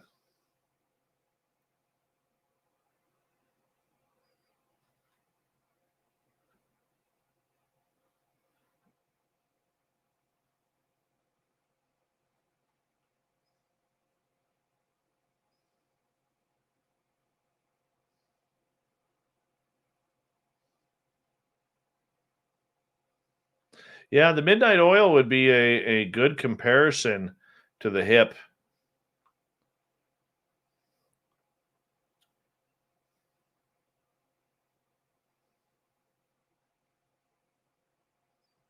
Put it this way: when they announced that Gord Downie was dying, and they were going to do this one final cross Canada tour as a thank you to their fans, Downey was actually having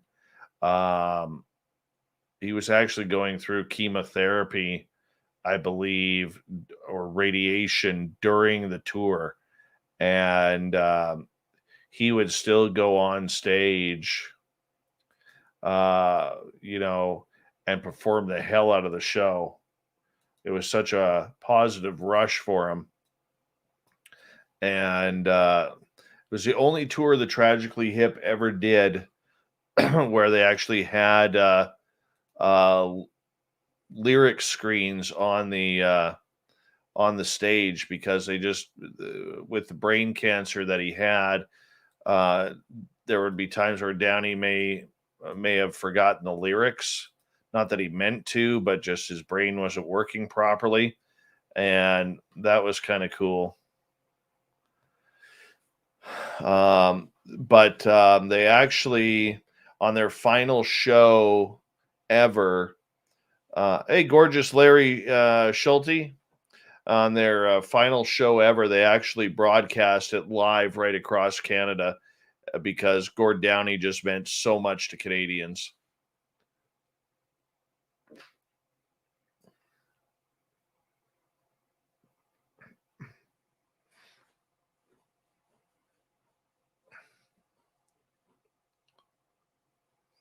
Dave can't sing.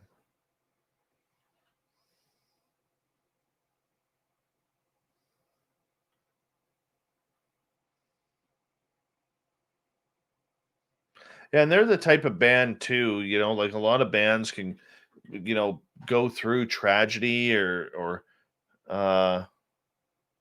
um 1 second.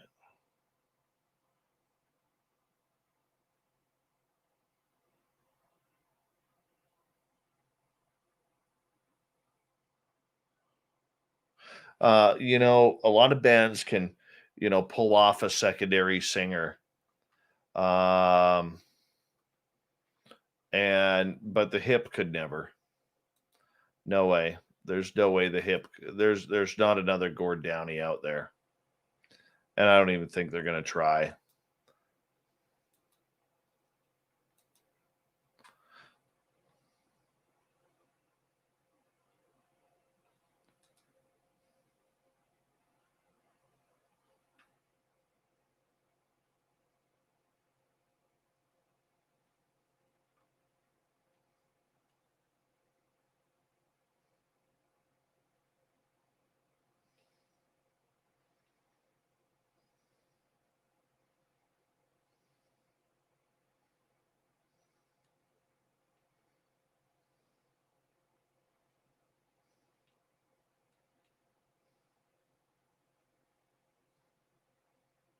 Oh, wonderful.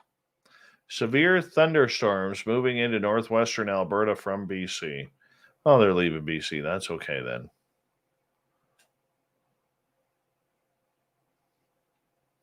Making sure that on Twitter there's BC storms or hashtag BC storms trending. So I'm just trying to see what's going on here.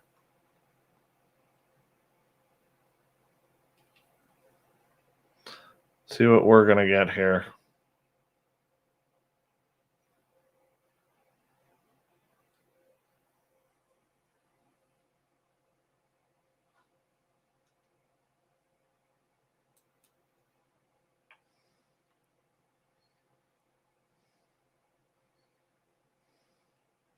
I had a great guitar lesson today, by the way, Fapster. Great guitar lesson. Except I can't get this finger here to bend. And I'm not sure whether it's because I have a weak finger or if it's because a number of years ago I had a baseball injury where I dislocated these two fingers. And put it this way, these two fingers were pointed this way. It's kind of gross. Oh, no, pardon me, more like that on an angle. They look like the S's in KISS. And I don't know whether it's because of that, because I have a scar like right along the line right there. I have a scar. I don't know whether that is because of that or not, or whether I just don't have strength and I got to build it up. I don't know.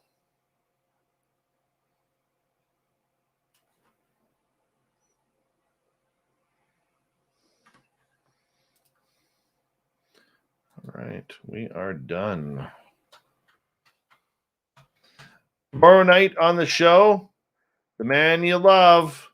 It's our Keith Andrews night on the Mighty SOR. How geeked up are you for that tomorrow night? I know I am. So get your questions ready. The Woo train is going to be in full steam very, very quickly throughout the night.